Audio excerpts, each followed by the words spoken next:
संसार आपका कुछ नहीं बिगाड़ पाएगा, कोई जीवात्मा आपके साथ कुछ ऐसा व्यवहार नहीं कर सकता जिससे आपको चिंतित होने की आवश्यकता हो। मीराबाई कैसी हैं कि सखी ने कह दिया आज तो ठाकुर जी आएंगे, तो उस बात को मान करके तुरंत प्रसन्न हो गई, आएंगे आज। बोले हाँ तू कह रही है तो जरूर आएंगे, जबकि वो रोज ही कहती है। वो कल भी कह रही थी कि आज ठाकुर जी आएंगे, मीराबाई कल भी मान गई थी। परसों भी कहा था उसने कि आज आएंगे ठाकुर जी, मीराबाई परसों भी मान गई थी, और रोज उसकी बात सुनकर के रोज श्रृंगार करती हैं अपना, आज ठाकुर जी आएंगे। अरे उसने कहा था आज ठाकुर जी आएंगे, दिया जलाओ, सुंदर सजावट करो, फूल लड़ लगाओ, ऐसे करो ऐसे करो, उसने कहा था ठाकुर जी आएंगे। और रात में जब सो जाती हैं तो भूल जाती हैं, सुबह उठ करके फिर पूछती हैं नहीं आए ना। वो सखी आके फिर से आज पक्का आएंगे, अच्छा आ जाएंगे, अच्छा ला नए वस्त्र लेके मैं पहन लूं, तैयार हो जाऊं, ठाकुर जी आएंगे। कैसा सरल स्वभाव है उनका। वो ये भी नहीं कहती कि तूने कल झूठ बोला, कल भी कहा था कि आएंगे लेकिन कल तो नहीं आए थे। प्रेम लक्षण भक्ति वाले का स्वभाव हो जाता है कि उसके स्वभाव व्यवहार में अत्यंत सरलताशीलता आ जाती है। आज जन्माष्टमी है और मीराबाई सुबह से उदास बैठी हैं, बोले हर बार हम ही बुलाते हैं, हम ही उत्सव मनाते हैं, आते तो है नहीं। और सखी ने कह दिया आज आएंगे, जैसे ही सुना आज आएंगे, सुन माँ के पास जा और माँ से बढ़िया वाली पोशाक लेके आ, और बाबूसा के पास जा, बाबूसा ने मेरे लिए बहुत सुंदर सुंदर आभूषण बनवाए हैं, मैंने कभी पहने नहीं, आज पहनूंगी, लेके आ, तूने कहा ना ठाकुर जी आएंगे। सुंदर श्रृंगार कर रही हैं, सुंदर सजा रही हैं स्वयं को, आज आएंगे। नृत्य कर रही हैं, गा रही हैं, खूब आनंद कर रही हैं, झूम रही हैं, और रोज जाती हैं, सबको निमंत्रण देके आती हैं कि आज मेरे गिरधर लाल जी के आंगन में जरूर आना। क्यों? ठाकुर जी आएंगे। सब लोग कहते हैं मीरा तू तो रोज कहती है। बोले मैं रोज कहती हूं, पर उसने आज ही कहा, जबकि वो भी रोज ही कहती है, लेकिन ये स्वभाव बन गया है उनका, इतनी सरल है। राव दूधा जी के पास गई, जाकर के बोली बाबू साहब आज जन्माष्टमी है।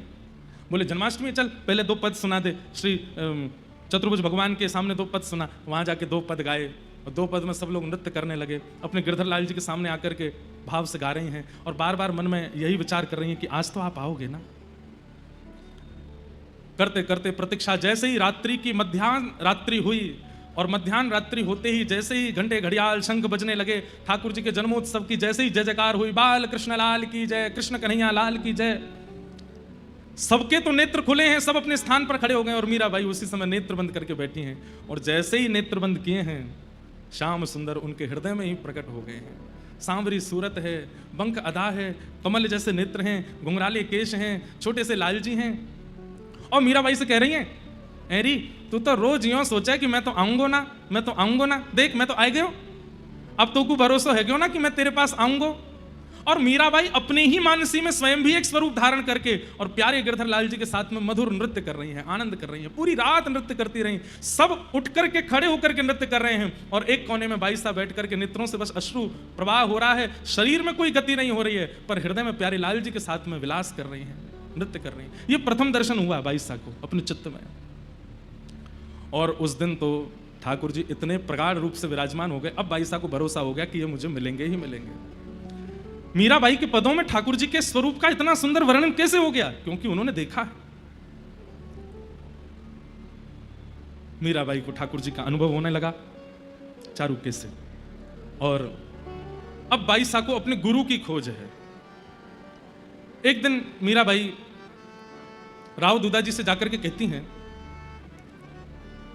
मैंने कहीं कथा में सुना था कि भगवत प्राप्ति के लिए गुरु का होना जीवन में आवश्यक है। तो राव दूधा जी बोले तेरे गुरु है ना निवृत्तिनाथ जी, उन्हीं को गुरु मानो। तो बाई साहब बोली कि वो तो मेरे शिक्षा गुरु हैं, उन्होंने तो मुझे शिक्षा दी है, मुझे दीक्षा गुरु चाहिए, मुझे दीक्षा गुरु चाहिए, मेरे जीवन में दीक्षा गुरु का आगमन हो। तो राव दूधा जी बोले अब कहां से तेरे लिए गुरु खोजूं, तू बता। सब लोग बहुत ध्यान से सुनिएगा।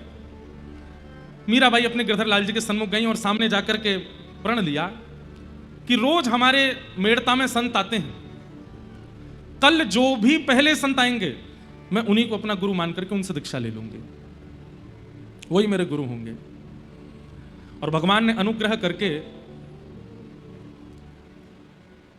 ऐसा कहते हैं कि बाई साहब को रात्रि में स्वप्न आया, और स्वप्न में ठाकुर जी महाभारत युद्ध में विराट रूप धारण करके अर्जुन को पूरा अपना रूप दिखाते हैं, सब ऐसा वर्ण, ऐसा बाई साहब को नित्य लीलाएं दिखती थी अपने स्वप्न में। और उसमें ठाकुर जी कह रहे हैं कृष्णम वंदे जगत गुरु, मैं पूरे विश्व का जगत गुरु हूं, मुझसे बड़ा गुरु कोई नहीं है।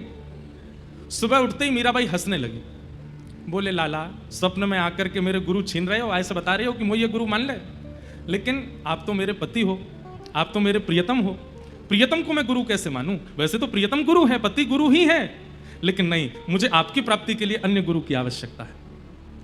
अब जो भी हमारे नगर में आएंगे मैं उनको गुरु मानूंगी। और उसी समय रैदास जी का आगमन हुआ। प्रथम संत के रूप में मेड़ता में रैदास जी आए। रैदास जी खबर जैसी पड़ी, मीराबाई गई, चरणों में प्रणाम किया, लेकर के राव दूधा जी उनको आए और मीराबाई ने कहा कि आप मुझे अब दीक्षा प्रदान करो। रैदास जी बोले, दीक्षा का ऐसा कोई क्रम तो मैंने कभी किया नहीं, लेकिन तुम्हारा संकल्प था कि जो पहले संत आएंगे उनसे मैं दीक्षा लूंगी। तो इस भाव से उन्होंने अपने गले की माला उतार करके बाईसा को पहना दी और एक तारा दे दिया। एक तारा जो मीराबाई बजाती हैं, जो अनेक रूपों में स्वरूपों में दिखता है, और वो एक तारा दे दिया। बोले, ये तुम्हारी माला है मेरी तरफ से, इस पर केवल तुम ठाकुर जी का भजन करना। देव दत्ताम मिमाम वीणाम स्वर ब्रह्म विभूषिताम मूर्छयित्वा हरि कथाम गाय मानस चराम्य हम। बंधुओं, वीणा या तो ठाकुर जी ने नारद जी को दी है या रैदास जी ने मीराबाई को दी है। एक तारा दे दिया। अब तो मीराबाई को ऐसा साधन मिल गया, पूरे दिन उस एक तारे को बजाती हैं, ठाकुर जी के सामने मधुर मधुर कीर्तन गाती हैं, खूब भाव से नृत्य करती हैं। वहां पर रैदास जी ने एक पद भी गाया और उस पद में मीराबाई खूब नाची। तब से मीराबाई वो एक तारा लेकर के रहने लगी। अब वह घड़ी आई जिस घड़ी को मीराबाई कभी नहीं चाहती थी कि उनके जीवन में आवे। क्या? श्री राव दूधा जी की मृत्यु। मीराबाई के दादाजी, जिन्होंने कहा था कि जब तक मैं जीवित हूं मीरा का ब्याह होने नहीं दूंगा मैं। लेकिन ठाकुर जी कुछ भी हमारे अनुकूल रहने नहीं देते, बड़े खेलते हैं महाराज। जहां हमको लग रहा हो ना कि ऐसे चलने पर हमारा सब बढ़िया चलेगा, तो ठाकुर जी का भी स्वभाव है कि उसमें कुछ विपरीत किया जाए, अब थोड़ा सा इसके साथ खेला जाए। राव दूधा जी रात्रि में बीमार हो गए। सुबह जैसे मीराबाई को पता चला, दौड़ करके गई, अपने दादाजी को अस्वस्थ अवस्था में देख करके बाईसा रोने लगे। मीराबाई ने अपनी गोद में अपने दादाजी का सर रखा। राव दूधा जी बोले, मीरा कीर्तन सुना, कोई पद सुना।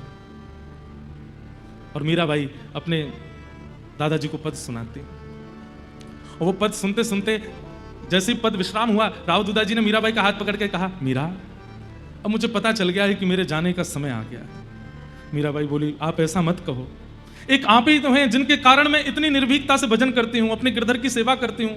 आप जानते हैं ना दादाजी, आपके जाते ये परिवार के लोग सब मेरे साथ क्या करेंगे? ये मेरा विवाह कर देंगे। मैं बाध्य हूं, मैं अब इनको रोक नहीं सकता। मीराबाई खूब अपने गिरधर लाल के सामने जाके खूब उनको डांटती हैं, फटकारती हैं।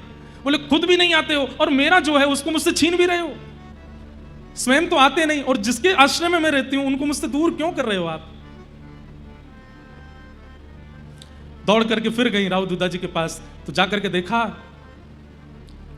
चार भुजानाथ गिरधरलाल, चार भुजानाथ गिरधरलाल, चार भुजानाथ गिरधरलाल, ये कीर्तन चल रहा था उनके मुख से।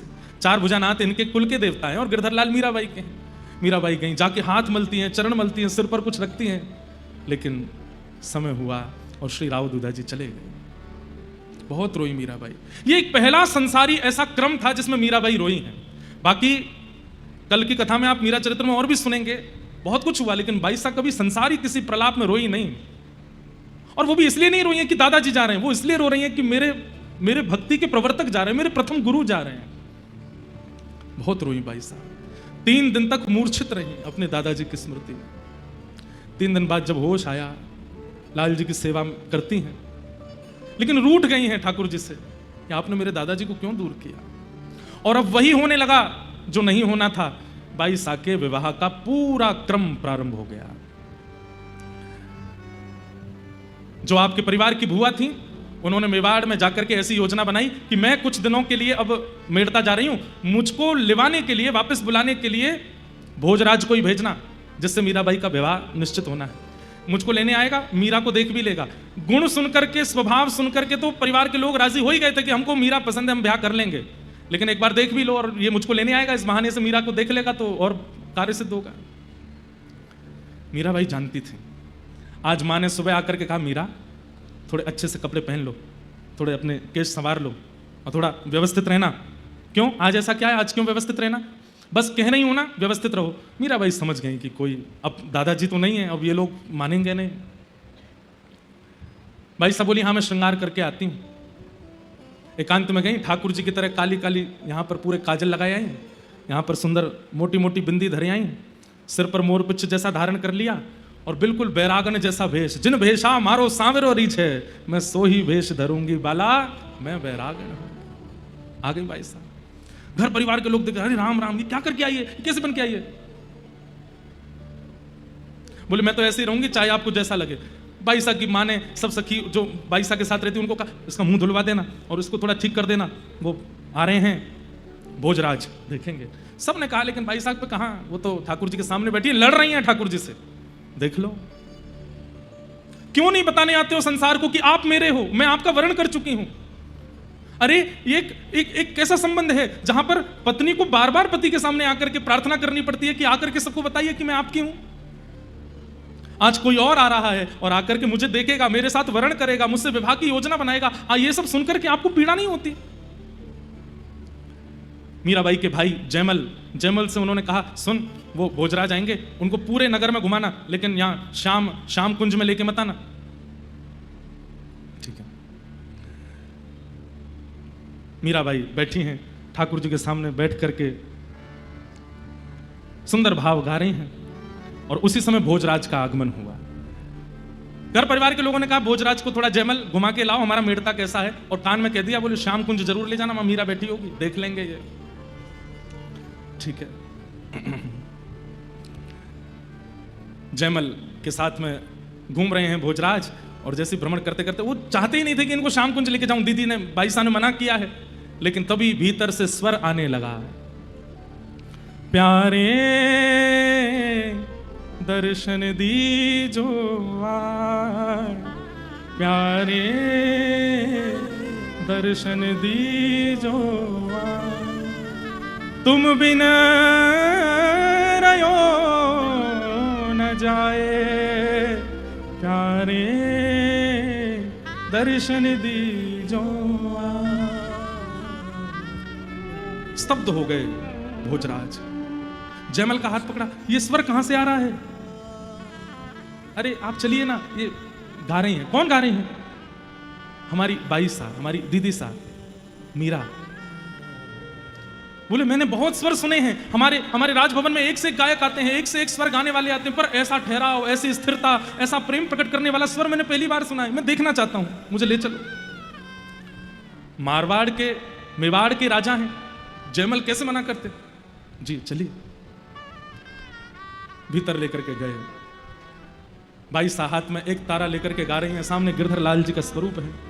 जल बिन कमल चंद बिन रजनी, जल बिन कमल चंद बिन रजनी, ऐसे तुम देखा बिन सजनी, ऐसे तुम देखा बिन, आकुल व्याकुल फिरूं रैन दिन, आकुल व्याकुल फिरूं रैन दिन, विरह काल जो खाए, प्यारे दर्शन दीजो आए, प्यारे दर्शन दी।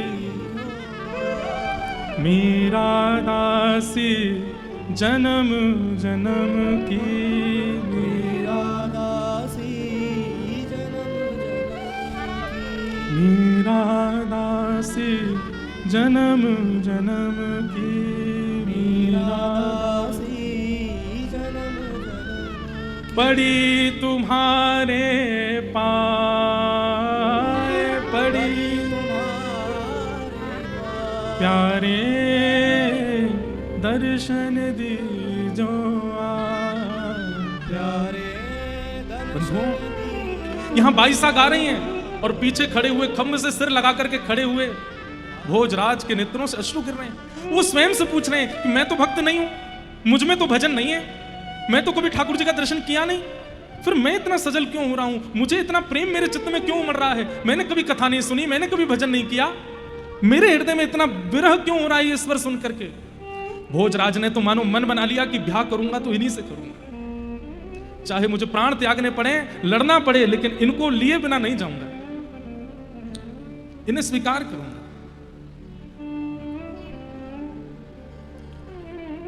श्री राधा रमण लाल जी के परम सेवाय पूज्य गोस्वामी जी महाराज पधारे हैं।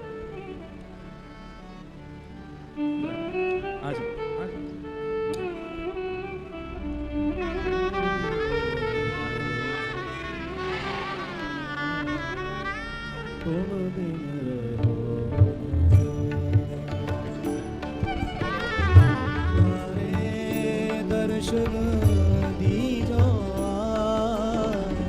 प्यारे दर्शन दीजो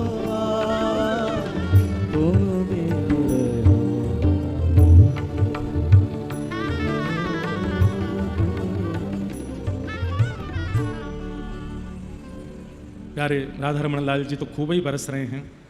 आज परम पूजनीय श्री राधा रमन लाल जी के परम सेवायत श्री मनमाद भगौड़ेश्वर वैष्णवाचार्य श्री कार्तिक गोस्वामी जी महाराज पधारे हैं। महाराज जी को बारंबार प्रणाम, बारंबार वंदन।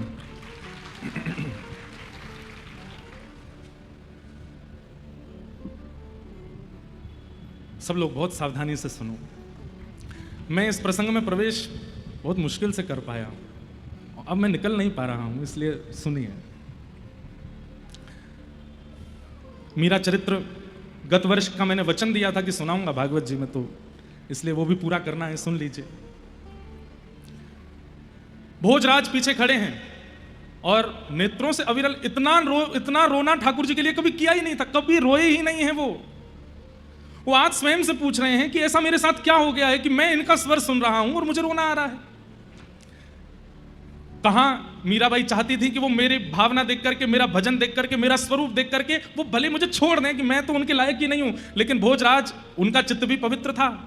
उन्होंने तो और मन बना लिया, बोले ब्याह करूंगा तो इन्हीं से करूंगा, अब तो चाहे जो हो जाए मैं इनका त्याग नहीं कर सकता।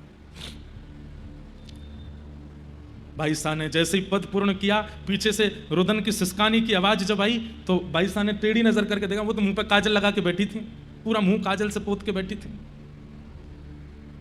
जयमल कौन है? मेवाड़ के राजा भोजराज। मीराबाई ने कहा इधर आ, मैंने तुझसे मना किया था ना मत लेके आना, क्यों लेके आया? बोले मैं नहीं ला रहा था, आप इतने भाव से गा रही थी, उनको स्वर सुनाई दे गया तो फिर लाना पड़ा मुझको, और मैं मना कैसे करूं? बोले अब हो गए दर्शन, ले जाएं इनको यहां से, मुझे नहीं मिलना किसी से, मुझे नहीं देखना किसी को। अब मैं कैसे कहूं उनसे, वो हमसे बहुत बड़े राजा हैं दीदी, मैं कैसे कह सकता हूं उनको कि आप जाओ, जब तक खड़े रहेंगे। भाई साहब बोली तुझे तो बाद में देखूंगी मैं, और ठाकुर जी को बस क्रोध भरी नजरों से देखे, तुम्हारे सामने ही बात करूंगी, तो तुम्हारा सौत आया है। आपको कुछ चाहिए? भोजराज बोले आपने सब तो दे दिया, बस 2 मिनट आपसे चर्चा करना चाहता हूं।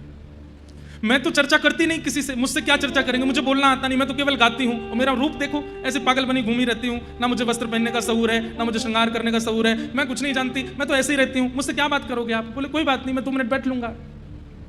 बहुत सावधानी से सुनिए, भोजराज सामान्य नहीं है। कई लोग सोचते हैं कि राणा मीराबाई के पति है, नहीं, वो देवर हैं जिन्होंने प्रताड़ना की, जिन्होंने उत्पीड़ना दी।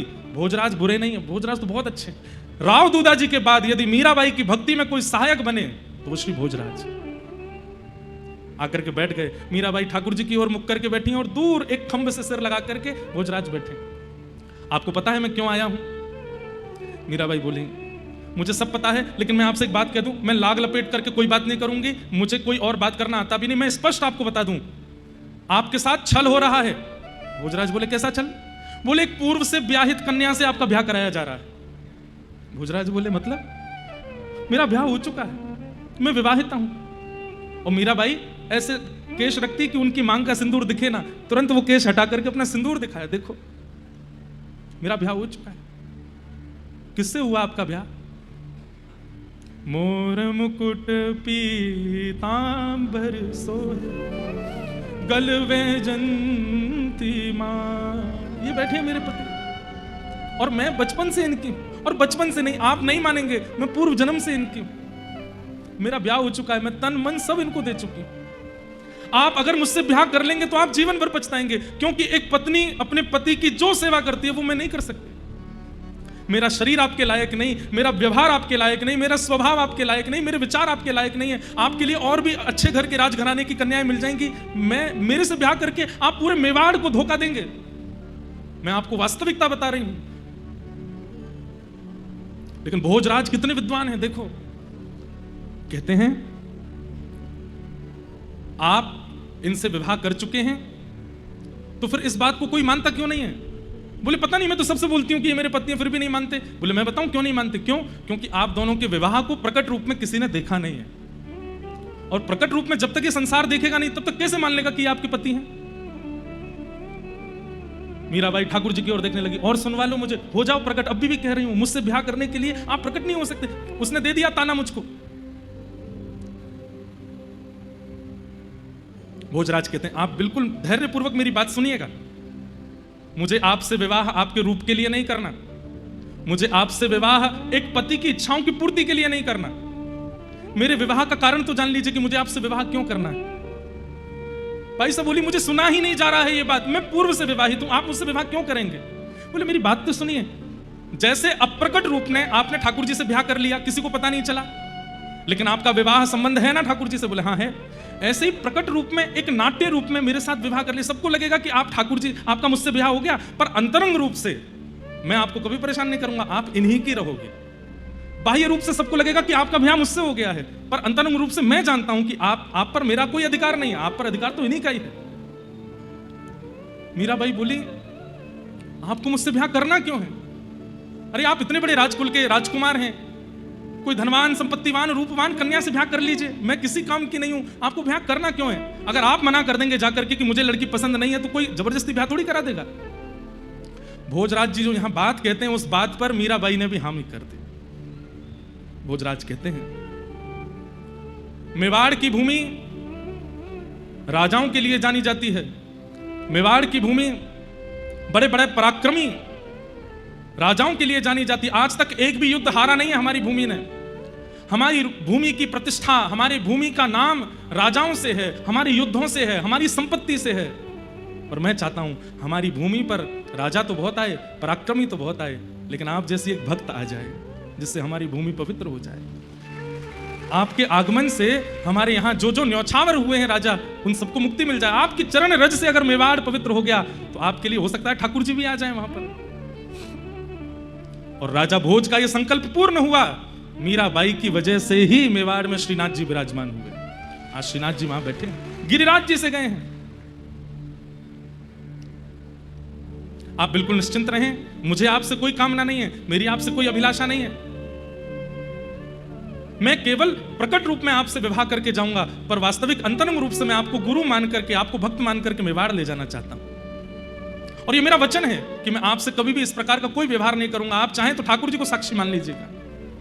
मीराबाई कुछ नहीं बोली और राजा भोज वहां से चले गए और जाकर के पूरे परिवार के लोगों के बीच जाकर के बोले, मुझे मीरा पसंद है, मैं विवाह करूंगा।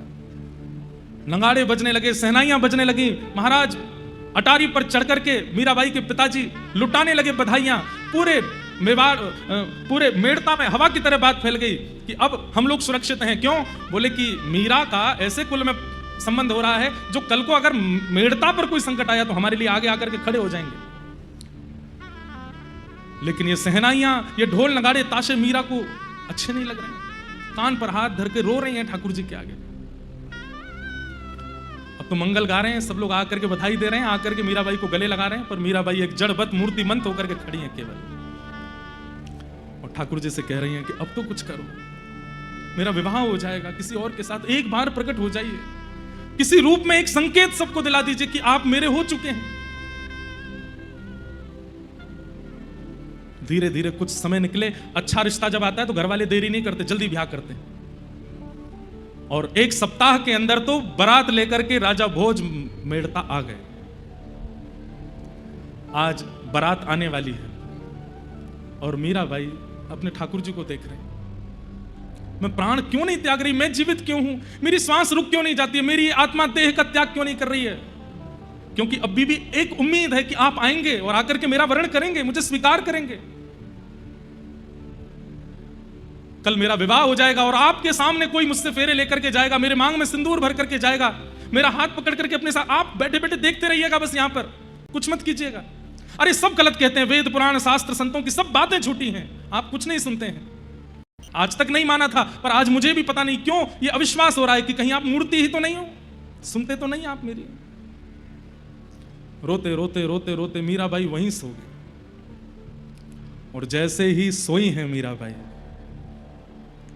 ये स्वप्न नहीं है, ये वास्तविकता है। बहुत ध्यान से सुनिएगा। जैसे ही बाई साहब रोते रोते सुदन, जैसे ही सोने के लिए जाती हैं, रुदन करते करते, उतने में ही क्या देखते हैं? नगाड़े बज रहे हैं, बाजे बज रहे हैं, सहनाइयां बज रही हैं, पूरे मेड़ता को तैयार किया गया है, सुंदर सजाया गया है। मीराबाई को लेकर के सब सहचरियां गई हैं, कोई पैरों में मेहंदी लगा रही है, कोई हाथों में मेहंदी लगा रही है, हल्दी लगा रही है। ये सब स्वप्न में दर्शन कर रही है मीराबाई। तभी देखती हैं सुंदर उनके लिए एक लहंगा जैसा लाया गया जिसे पहन करके वो विवाह में जाएं। वो पहन रही हैं लेकिन मन से प्रसन्न नहीं है। तभी सबने कहा, अरे मीरा जल्दी चल, देख तेरी बारात आ गई तुझे लेने के लिए, जल्दी देख। बाईसा ने जैसे ही खिड़की पर जाकर के बारात की ओर देखा तो बारात में कोई और नहीं, सबसे आगे हाथी पर बैठ करके ब्रह्मा जी चले आ रहे हैं। उनके पीछे दूसरा हाथी है, उस पर साक्षात देवादिदेव महादेव चले आ रहे हैं। इंद्र आ रहे हैं, वरुण आ रहे हैं, चंद्र आ रहे हैं, सूर्य आ रहे हैं, 33 कोटि देवता नृत्य करते हुए आ रहे हैं।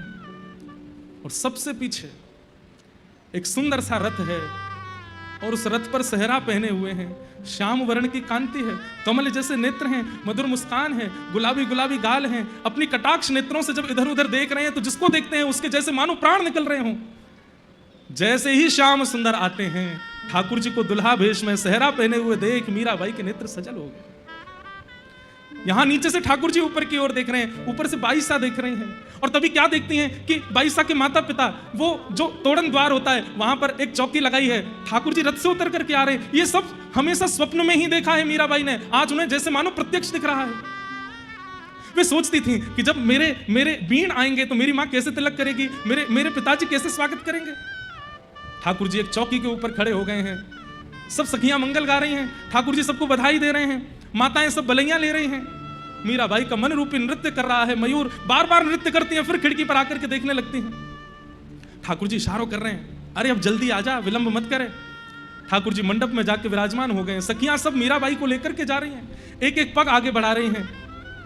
जैसे ही मंडप की ओर देखती हैं, श्याम सुंदर बैठे हैं। ये सब उन्होंने केवल अनुभव किया है, आज प्रत्यक्ष हो रहा है।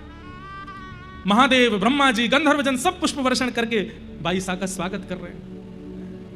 जैसे ही बगल में जाकर के बैठी हैं ठाकुर जी के, नेत्र उठाकर के श्याम सुंदर की ओर देख रही हैं, ठाकुर जी मीराबाई की ओर देख रहे हैं। नेत्र सजल हो गए, ठाकुर जी अश्रु पहुंच रहे हैं। अरे अब तो तोते ब्याह कर रहा हूं मैं, अब तो सबको पता चले जाएगी, अब काय को रो रही है, चल ब्याह कर ले मौसम। और हाथ पकड़ करके पिता कन्यादान कर रहे हैं, हाथ पकड़ करके ठाकुर जी फेरे भामर ले रहे हैं, मांग में सिंदूर भर रहे हैं और एक एक स्थिति बाईसा के चित्त को आनंदित कर रही है। ठाकुर जी अपने रथ में बैठा लेते हैं, मां रो रही है, सब मेड़ता के लोग रो रहे हैं। बाईसा खड़े होकर कह रही, अरे क्यों रो रहे हो? ऐसे पति से ब्याह होता जिसका कोई जीवन का पता नहीं तो रोना चाहिए था। अब तो मुझे ऐसे पति मिले हैं जिनसे मारो चुड़ लो अमर हो जाए। अब तो मेरा सुहाग सदा सुहागन रहूंगी मैं, ऐसी सुहागन को विदा करने में काय मत करो ना। अरे मां देख, तेरे जामाता, तेरे जमाई, तेरे दामाद सामान्य नहीं है, साक्षात मैं कहती थी कि ठाकुर जी मेरे होंगे। और ऐसा कहते हुए मीराबाई विदा हो गई। आप लोग सोच रहे होंगे ये तो स्वप्न है ना, पर नहीं। द्वार पर बारात आ गई है और मीरा का अभी तक कोई पता नहीं है। दौड़ती दौड़ती मां जाती हैं, ढूंढती हैं कहां है कहां है। और जैसे ही जाकर के कक्ष में देखा, बाईसा अपने बिस्तर पर हैं, मांग में सिंदूर भरा हुआ है, वही वस्त्र पहना हुआ है जो वस्त्र उन्होंने स्वप्न में चिंतन किया था। हाथों में अलग चूड़ियां पहनी हुई हैं, जो मेहंदी की रचना मेड़ता में करवाई गई वो मेहंदी नहीं है, कोई अलग मेहंदी है। ऐसी सुगंधी से पूरा कक्ष सुगंधित हो रहा है, जो सुगंधी आज तक मेड़ता में किसी ने अनुभव नहीं की। और बाईसा इतनी सुंदर लग रही है, कौन श्रृंगार करके गया है, ये वस्त्र किसने पहना है? इतना महंगा वाला वस्त्र बाईसा के ब्याह के लिए आया, वो तो एक तरफ रखा है, ये दूसरे वस्त्र किसने पहना दिए? और ये रात रात में मांग में सिंदूर, हाथों में हल्दी, पैरों में कौन करके गया है? चीखने लगी, चिल्लाने लगी, सखियों को बुलाया, अरे द्वार पर बारात आ गई और देखो ये मीरा कैसे मांग में सिंदूर भर करके पड़ी है, उठाओ इसको, निलाओ। सखियों ने उठाया। बाईसा ने जैसे नेत्र खोले, नेत्र खोल करके आनंदित हो गई। मां ने कहा, कहां थी तू और ये क्या करके आई है, कहां से पोशाक लेके आई है? बाईसा कहती हैं, माई माई सपनानु वरणा दीनानाथ दीनानाथ दीनानाथ। मां, ये पोशाक देख रही हो, ये आपने नहीं बनवाई है, ये कोई और लेके नहीं आया, स्वयं द्वारिकाधीश ने भिजवाई, मैंने पहनी। मेरे मांग का सिंदूर देख रही हो, रात्रि में आए थे और मुझसे विवाह रचा करके गए। मां, अरे ऐसी बात बनाती रहती है, किसी ने देखा तेरा विवाह? और ये पागलों किसी हरकत मत कर, द्वार पर बारात खड़ी है, तुझे विवाह के लिए मंडप में तैयार होके जाना है, ये सब बात मत कर। किसने देखा तेरा विवाह? अरे माँ, आपने तो 500,000 लोग बुलाए होंगे, पर कल मेरे विवाह में 56 करोड़ दर्शनार्थी आए थे। 56 कोटा जना पधारा, 56 करोड़ लोग आए थे। 56 कोटा जना पधारा, और दुल्हो श्री ब्रजनाथ, दुल्हो श्री ब्रजनाथ। मां, मेरे दुल्हा बनकर के साक्षात ब्रजनाथ आए थे और आकर के मुझसे विवाह करके गए। 56 करोड़ लोगों ने मेरे विवाह का दर्शन किया। सपना मां तोरण बंधारी, स्वप्ना मां गहया हाथ, दीनानाथ दीनानाथ दीनानाथ। माई माई सपनानु वर्णा, दीनानाथ। सपना मारे परण गया, पाया अचल सुहाग। मां, मुझे आशीर्वाद दो। क्यों? अचल सुहाग मिला है। दुनिया की सबसे भाग्यशाली कन्या हूं मैं। ऐसा दामाद मिला है आपको, ऐसा पति मिला है मुझे जो अचल है, जिसकी मृत्यु कभी नहीं होगी। सपना मारे परण गया, पाया चल सुहाग। मीरा रो गिरधर मिलियारी, मीरा रो गिरधर मिलियारी, पूरब जन्म रो साथ, दीनानाथ दीनानाथ दीनानाथ। आश्चर्य तो बंधुओं वहां खड़े सबको होने लगा। ये पोशाक यहां कैसे आ गई, ये मांग में विचित्र प्रकार का सिंदूर, ये ऐसी अद्भुत सी सुगंधी, और मीरा का तेज कल कुछ था, आज एक अद्भुत तेज दिख रहा है। सखियां निलाने लगी, इसकी मांग का सिंदूर मिटाओ। मीराबाई बोली, छेड़ना नहीं, मुझे स्पर्श किया है गिरधर ने यहां पर, ये स्पर्श में जीवन पर्यंत रखूंगी। अरे क्या सोचेंगे सब लोग, मांग में सिंदूर भर के कोई दुल्हन, कोई अविवाहिता बैठती है। मीरा बोली, मैं छुपा लूंगी लेकिन इसे नहीं मिटाऊंगी। चरणों में गिर गई मां, और चरणों में गिर के बोली, मीरा तू हमारी लाज बचा ले, हमारी नाक बचा ले बस। मेड़ता छोटा सा एक गांव है, मेवाड़ के राजा बहुत बड़े हैं, यदि वे कोपित हो गए तो चढ़ाई कर देंगे। तुम्हारे पिता दुर्बल हो गए हैं, कैसे रक्षा होगी? अपने माता पिता के लिए विवाह कर लो, ऐसा मत करो। जब चरणों में गिरने लगी मां, तब मीराबाई कहती हैं, मां अब अंतरात्मा तो कृष्ण ने स्वीकार कर ली है, अब देह का चाहे आप जो करो, मुझे उससे कोई मतलब नहीं है। आपको चाहिए कि मैं आऊं मंडप में, मैं आऊंगी, जैसा श्रृंगार कहोगे करके। शरीर तो चाहे आप जिसको दे दीजिए, और शरीर के साथ चाहे जो होने दीजिए, मुझे उसकी चिंता नहीं। और मीराबाई अपना श्रृंगार करती हैं, लेकिन मुख पर बिल्कुल भी अप्रसन्नता नहीं है, प्रसन्न मुद्रा में है। नए वस्त्र पहनाए गए, मांग का सिंदूर ढक दिया गया, हाथ में नए चूड़ा पहनाए गए, चुनरी उड़ा करके मीराबाई को लेकर के जा रहे हैं। अब तो साथ में रहने वाली सखियां भी रुदन कर रही हैं कि भाई साहब आप कर लेंगी ना, आप निभा लेंगी ना। बोले, अब अरे विवाह के बाद मुझे थोड़ी निभाना है, मेरे पति निभाएंगे ना, श्याम सुंदर निभाएंगे। उन्होंने अपना वचन पूरा किया, उन्होंने मुझसे ब्याह कर लिया, अब शरीर चाहे माता पिता जहां भेज दें, मुझे इसकी चिंता नहीं। मंडप में भोजराज के बगल में मीराबाई को बैठाया, कन्यादान हुआ। 22 साल के एक अश्रु नहीं निकला है नेत्रों से, वो तो बस मंद मुस्कान है और बैठी हैं, वही चिंतन कर रही हैं। भामर हो गए, सिंदूर दान हो गया, सब हो गया मीराबाई का, और विवाह भोजराज के साथ हो गया। विदाई का समय आया, सब लोग रो रहे हैं, मीराबाई रो नहीं रही। बोले, शरीर तो फिर भी नश्वर है, ये कहीं ना कहीं इसकी गति तो प्रारब्ध के वश होती है ना मां, इसमें रोना क्यों? मुझे तो प्रसन्नता इस बात की कि मेरा मन स्वीकार कर लिया है कृष्ण ने, आप चिंता मत करो। पिता और मां ने कहा, मीरा हमने वैसे तो कोई कमी नहीं छोड़ी, बहुत अच्छे से सब ब्याह किया, लेकिन फिर भी तेरी कोई इच्छा हो तो बता दे। बोले, एक इच्छा है। क्या? मेरे गिरधर मुझे दे दो, मैं उनको ले जाऊं अपने साथ, मंदिर से उठा लाओ मेरे ठाकुर जी को, मैं ले जाऊंगी अपने साथ, और कुछ नहीं चाहिए। मेरा धन, मेरा सर्वधन, मेरे प्राण वो है, वो दे दो बस मुझे। मीराबाई की मां बोली, तू वहां भी यही सब नाटक करेगी? अरे तेरा पति हो गया है, अब तो ये सब मत कर। मां, नाटक तो संसार में हर व्यक्ति कर रहा है, मैं अकेली थोड़ी हूं। मुझे और कुछ नहीं चाहिए आपसे, बस मेरे गिरधर मुझे दे दो। तब भोजराज जी आए और आगे आकर के बोले, इनकी जगह मैं मांग रहा हूं, इनके जो गिरधर हैं वो आप प्रदान कर दो, हम दोनों उनकी सेवा करेंगे, आप उन्हें दे दो। मंदिर में गए हैं और मेड़ता के श्री गिरधर लाल उन्हें लेकर के आए और मीराबाई को दहेज रूप में गिरधर लाल प्रदान किए। अपनी गोद में गिरधर को लेकर के नेत्र बंद कर लिए, पूरा मेड़ता रोता रहा। मीराबाई ने एक अश्रु नहीं निकाला अपने नेत्रों से और ना किसी की ओर देखा। चली गई बिहार रचा करके मेवाड़, अपने लाल जी को लेकर के श्री मीराबाई मेवाड़ चली गई। ऐसी भक्तिमती मीराबाई। और जीवन में क्या क्या कैसे कैसे अनुभव बाईसा को हुए हैं, पर यह सबसे प्रिय मुझे लगता है ठाकुर जी। बंधुओं, स्वप्न को मिथ्या मत माना कीजिए, स्वप्न मिथ्या नहीं होता। हमारी चित्तवृत्ति में जो विचारधाराएं दिन भर चलती रहती हैं, जैसा हम अन्न पाते हैं, जैसे लोगों का हम संग करते हैं, जैसी विचारधाराओं में हम पूरे दिन रहते हैं, रात्रि के स्वप्न में वैसे ही विचार उत्पन्न होते हैं।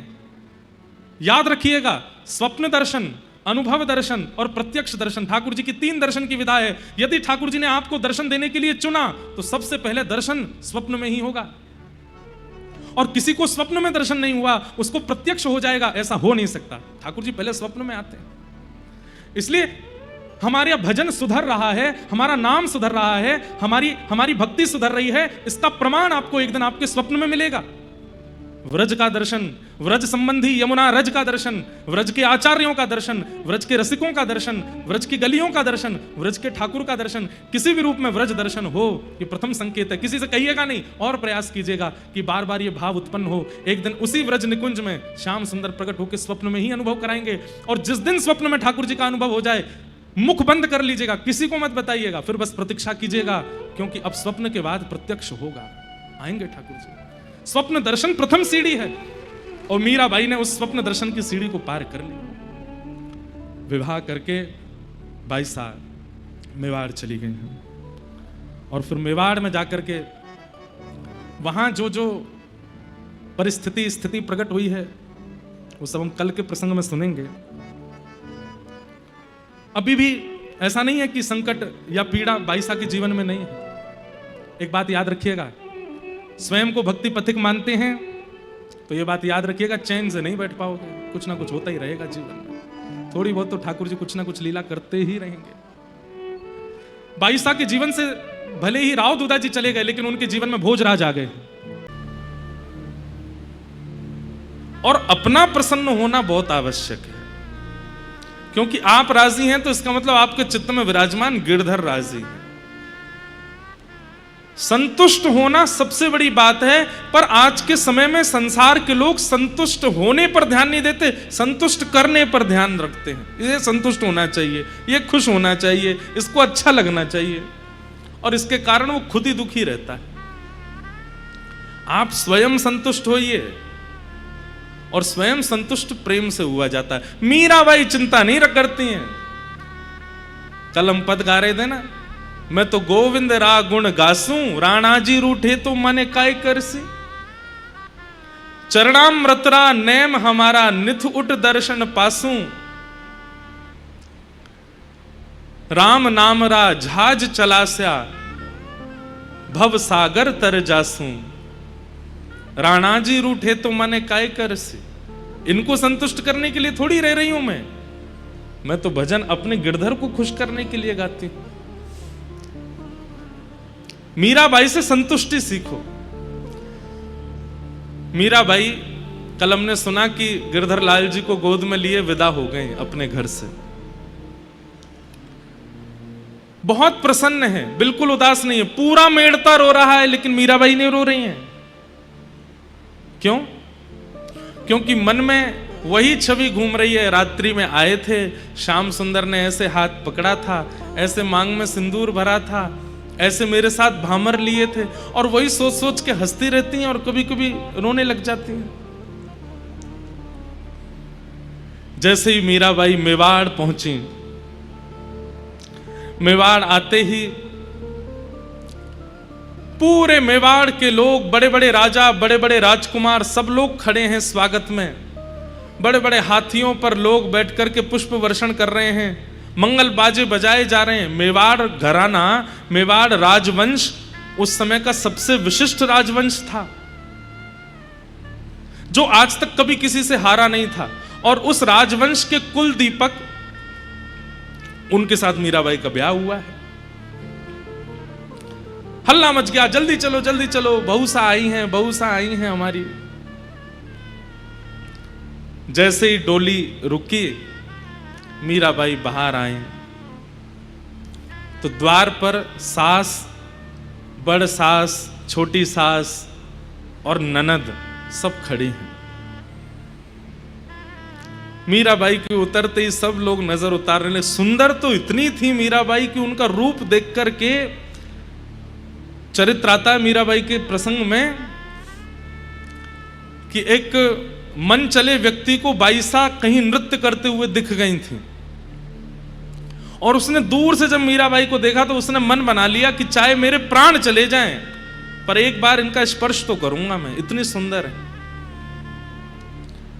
और स्पर्श करने की भावना से उसने संत का रूप धारण कर लिया, क्योंकि वो संतों को तो पदरामनी करती थी, आरती करती थी, उनके पास बैठ करके सत्संग करती थी। संत का रूप धारण करके चला गया। मीराबाई ने उसका स्वागत किया, आरती की, तिलक किया, चरण में पुष्प रखे और कहा कुछ दो शब्द सुनाइए ना। तो वो बोला कि मैं अभी असंतुष्ट हूं, पहले मुझे संतुष्ट करो। बाई साहब बोली कैसे संतुष्ट होंगे आप? बोले आपका जो रूप रस है इसका मुझे आस्वादन करना है। बाई साहब समझ गए ये कोई मनचला व्यक्ति है, लेकिन संत का रूप धारण करके आया। बाई साहब बोली आपने कह दिया और मैं पूरा ना करूं, ऐसा हो सकता है? चलिए। और कहां लेके गई? जहां पर संतों की जमात बैठी थी, वहां संतों की जमात के बीच में आसन लगाया, और आसन लगा करके बोली अब मैं यहां बैठ जाती हूं, आप मेरे सामने बैठ जाओ, ये सब संत दर्शन करेंगे, आपके मन में जो भावना हो आप पूरी कर लो। जब बाईसा ने ऐसी भावना कही, पता नहीं क्या हुआ, उसका हृदय अंदर से मानो जैसे निचुड़ने लगा, उसकी आत्मा जैसे मानो रोने लगी, और वो व्याकुल हो गया, पीड़ित हो गया, रुदन करने लगा, चरण पकड़ लिए मीराबाई के। मुझे क्षमा कर दो, मुझसे अपराध हो गया, मैं आपको ऐसी दृष्टि से कैसे देख सकता हूं?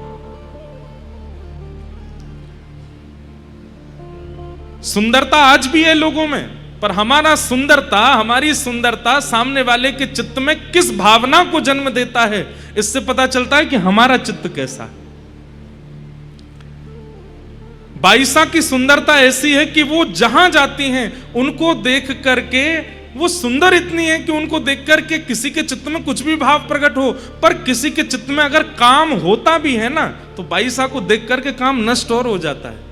ऐसी हमारी किशोरी जी हैं। किशोरी जी की सुंदरता का कितना गुण गाते हैं हम लोग, लेकिन किशोरी जी की सुंदरता आपके और मेरे जैसी नहीं है।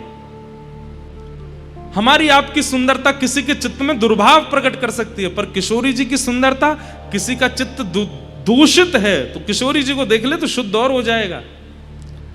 हमें कभी कभी ऐसा लगता है कि कंस राक्षसी क्यों बना रहा व्रज में रहते रहते, क्योंकि उसने कभी किशोरी जी के दर्शन नहीं किए। अगर वो किशोरी जी की शरण में चला गया होता तो कंस तो कब का शुद्ध हो चुका होता, कब का पवित्र हो चुका होता। किशोरी जी का मुखमंडल ऐसा है। हमारा भजन हमारे गुण में भक्ति को घोल देता है। अगर कोई बहुत सुंदर है, बला का सुंदर है, और वो भजनानंदी अगर बन जाए ना, तो नित्य उसका भजन ऐसा हो जाएगा कि उसकी सुंदरता फिर किसी के चित्त में दुर्भाव को नहीं प्रकट करेगी, उसकी सुंदरता चित्त में कृष्ण को ही प्रकट करेगी। मीराबाई बहुत सुंदर है। बाईसा जैसे ही आई, ननद और सास वो तो बावली हो गई, इतनी सुंदर। अरे मोती लाओ, हीरे लाओ, जवाहरात लाओ, उनसे नजर उतारें अपनी भाभी साहब की। राजा, कुंवर भोजराज, सब लोग उनको सराहना करने लगे, इतनी सुंदर तुम्हारी पत्नी है, कितने भाग्य हैं तुम्हारे। तो एक रस्म होती है कि जब दहली में प्रथम प्रवेश बहू करती है तो नेग मांगा जाता है। तो ननद नेग मांगती है कि नेग दो, फिर अंदर जाने देंगे। पहले भैया से मांगा, भोजराज जी से कहा नेग दो, तो भोजराज जी ने हाथ के कड़ूला दिए, पैरों की पायल दी सुंदर सोने के और उनमें हीरे जड़े हुए। बोले भैया ने तो हाथ और पैर की पायल दी भाभी सा, अब आप नेक दो और आप तो गले का हार दो, आपका हार मुझे बहुत अच्छा लग रहा है। तो मीराबाई ने ऊपर एक हार पहना हुआ था, तो बोली ननद जी ये तो बाह्य हार दिखाई दे रहा है, असली हार तो इसके अंदर पहना है, वो आपको देती हूँ। अंदर क्या था? अंदर कंठी माला पहन रखी थी। अपने गले से कंठी उतारी और कंठी उतार करके ननद के गले में बांध दी। महाराज ननद को तो इतनी अवहेलना लगी अपनी, और बाई साहब वहीं खड़े खड़े प्रवचन देने लगी। क्या बोले कि ये जो है ना सोने का, अगर इसको पहन करके आप रखोगी, इस पर चोर की भी दृष्टि जा सकती है, वो चुराने का उसका मन हो जाएगा। और हे ननद जी, कल को जब आपके प्राण निकलेंगे ना तो ये उतार लिया जाएगा, हाथ के कंगन, पैर के कड़ूला और ये गले के हार सब उतार लिए जाएंगे, लेकिन कंठी को कोई नहीं उतारेगा, इसलिए कंठी पहन के रहो आप। ये तो मरते दम तक संग रहती है और कल्याण और करती है, ठाकुर जी की प्राप्ति कराती है। उतार करके पकड़ के फेंक दी। बोले ये तो पहला दिन है इनके आने का, आप जानती हैं आप कहां आई हैं? ये मेवाड़ है, ये मेड़ता में पहनते होंगे लकड़ियां, मेड़ता में पहनते होंगे कंठी आदि, हमारे यहां कोई नहीं पहनता है, ऐसे ऐसे रत्न हैं। अभी तो आप आई हैं, देखिएगा भीतर। अरे नहीं देना तो मना कर दीजिए, ये लकड़ियां मत पहनाइए मेरे गले में।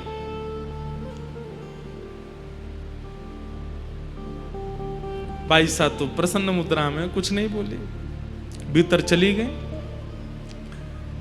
जैसे ही भीतर पहुंची, अपने कक्ष में जाकर के गिरधर लाल जी को विराजमान किया, तुरंत उनकी सेवा में लग गई। तुरंत रसोई घर में जाके सामग्री सिद्ध करने लगी। लाला भूख लगी होगी ना, इतने लंबे चल के आए हो, मैं बना देती हूं अभी। भोग प्रसाद सिद्ध करने, इतने में ननद फिर आ गई पांव पटकती हुई। भाभी सा, हमारे घर में आते ही सबसे पहले देवी पूजन किया जाता है, चलो। मैं अभी गिरधर की सेवा में व्यस्त हूं, मैं नहीं जा पाऊंगी, आप लोग कर लीजिए। अब तो ननद कान पकड़ करके चीखने लगी, राम राम राम राम, ये कैसी भाभी आई हैं हमारे घर? घर आते ही देवी पूजन को नहीं जा रही, हमारी कुल देवी को पूजने नहीं जा रही, मना कर रही हैं। मां से जाके कहा, बोले कि मां भाभी तो स्पष्ट मना करती है, मैं नहीं आऊंगी, मैं गिरधर की सेवा में हूं। बोले कौन गिरधर? कुंवर भोज राजा गए, बोले वो उनके ठाकुर जी हैं, वो उनकी सेवा करेंगे। बंधुओं देखिए, परिवार चाहे जैसा मिले, ये कोई नहीं जानता कि कन्या को कैसा परिवार मिलेगा, लेकिन परिवार में एक व्यक्ति अगर आपके पक्ष का मिल जाए ना, तो आप वहां निर्वहन कर सकते हो। सब अनुकूल नहीं मिलते। मीराबाई को राजा भोज जो मिले हैं पति रूप में, वो बड़े सामर्थ्य देते हैं मीराबाई को, कभी रोकते नहीं। पीछे बात बिगड़ रही होती है तो वही संभाल लेते हैं, अपनी मां को जाके, बहन को, अरे ऐसे नहीं करो, वो उसके ठाकुर जी हैं, उसने मुझे, हमसे तो बताया नहीं कि कोई सेवा करेगी। बोले मुझे बताया था ना, सबको बताना आवश्यक है, मुझे बताया था, उसको सेवा करने दो। लेकिन सास तो सास, बेटा का ब्याह होते ही सास में सास पना आ जाता है पहले नहीं आता, बाद में आ जाता है। मना कर दिया था कि नहीं आ पाऊंगी, तो फिर भेजा। बोले तू जा और बोल कि मेरी आज्ञा है, देवी पूजा के लिए आना पड़ेगा अभी इसी वक्त। यहां भाई साहब अभी खीर परोस नहीं है ठाकुर जी को। ननद फिर से आई, बोले कि मां ने आज्ञा की है, आपको चलना पड़ेगा। मीराबाई बोली मैं नहीं आ पाऊंगी, अभी गिरधर को भोग लगाना, खीर बनी, अभी तो सब्जी सिद्ध करनी है, पूड़ी उतारनी है, और फिर लाला को ज्यादा गर्म नहीं पवाते, थोड़ा ठंडा करना पड़ेगा, फिर अपने हाथ से पवाना पड़ता है, स्वयं तोड़ के पानी पाते। फिर मना कर दिया। ननद चिल्लाने लगी, आपको पता है देवी पूजन करने से क्या होता है? बोले क्या होता है? बोले सुहाग अजर अमर हो जाता है। आप नहीं चाहती कि आपका सुहाग अमर हो जाए? मीराबाई बोली जो जन्म से ही अजर अमर हो, उसके लिए क्या प्रार्थना करूं? मेरे सुहाग तो जन्मे ही अजर अमर हैं। अब वहां ननद सोच रही है कि मेरे भाई के लिए बोल रही हैं ऐसा। बोले वो तो आपकी भावना अच्छी है, पर अपने पति की लंबी आयु के लिए देवी पूजन करना होता है, हमारे यहां आते ही आपको चलना चाहिए। मीराबाई अब थोड़ी सी नाराज हो गई, क्योंकि सेवा में विघ्न डाल रही हैं, तो हाथ पहुंचती हुई आई। बोले ननद जी, आपने नहीं करी थी क्या देवी पूजा? क्योंकि इनकी ननद विधवा थी। तो मीराबाई बोली, आपने नहीं करी थी देवी पूजा? बोले नहीं करी तो थी मैंने भी। तो फिर जीजा जी कहां चले गए? अब तो ननद और ज्यादा नाराज हो गई। वो तो महाराज उसी समय खटक गई मीराबाई। बोले अब नहीं छोड़ूंगे, अब ये रह के तो दिखाए यहां पर। नीचे आकर के उन्होंने तो रोना शुरू कर दिया महाराज, चीखना चिल्लाना, पूरे परिवार से कह दिया कि ये रहेंगी तो मैं नहीं रहूंगी। ये पहला दिन है मीराबाई का घर में। कुंवर भोज जाते हैं, मीराबाई को समझाते हैं, माँ की बात है आप मान लिया करो, ननद की बात है आप मान लिया करो। बोले मैं बात मानने से इनकार नहीं है, पर मेरा जो गिरधर लाल जी के समय है सेवा का, उस बीच में मैं नहीं कर सकती कुछ भी। मेरे लिए वो पाषाण नहीं है, वो मूर्ति नहीं है, वो मेरे साक्षात लाला है। उनकी सेवा करना मेरा कर्तव्य है।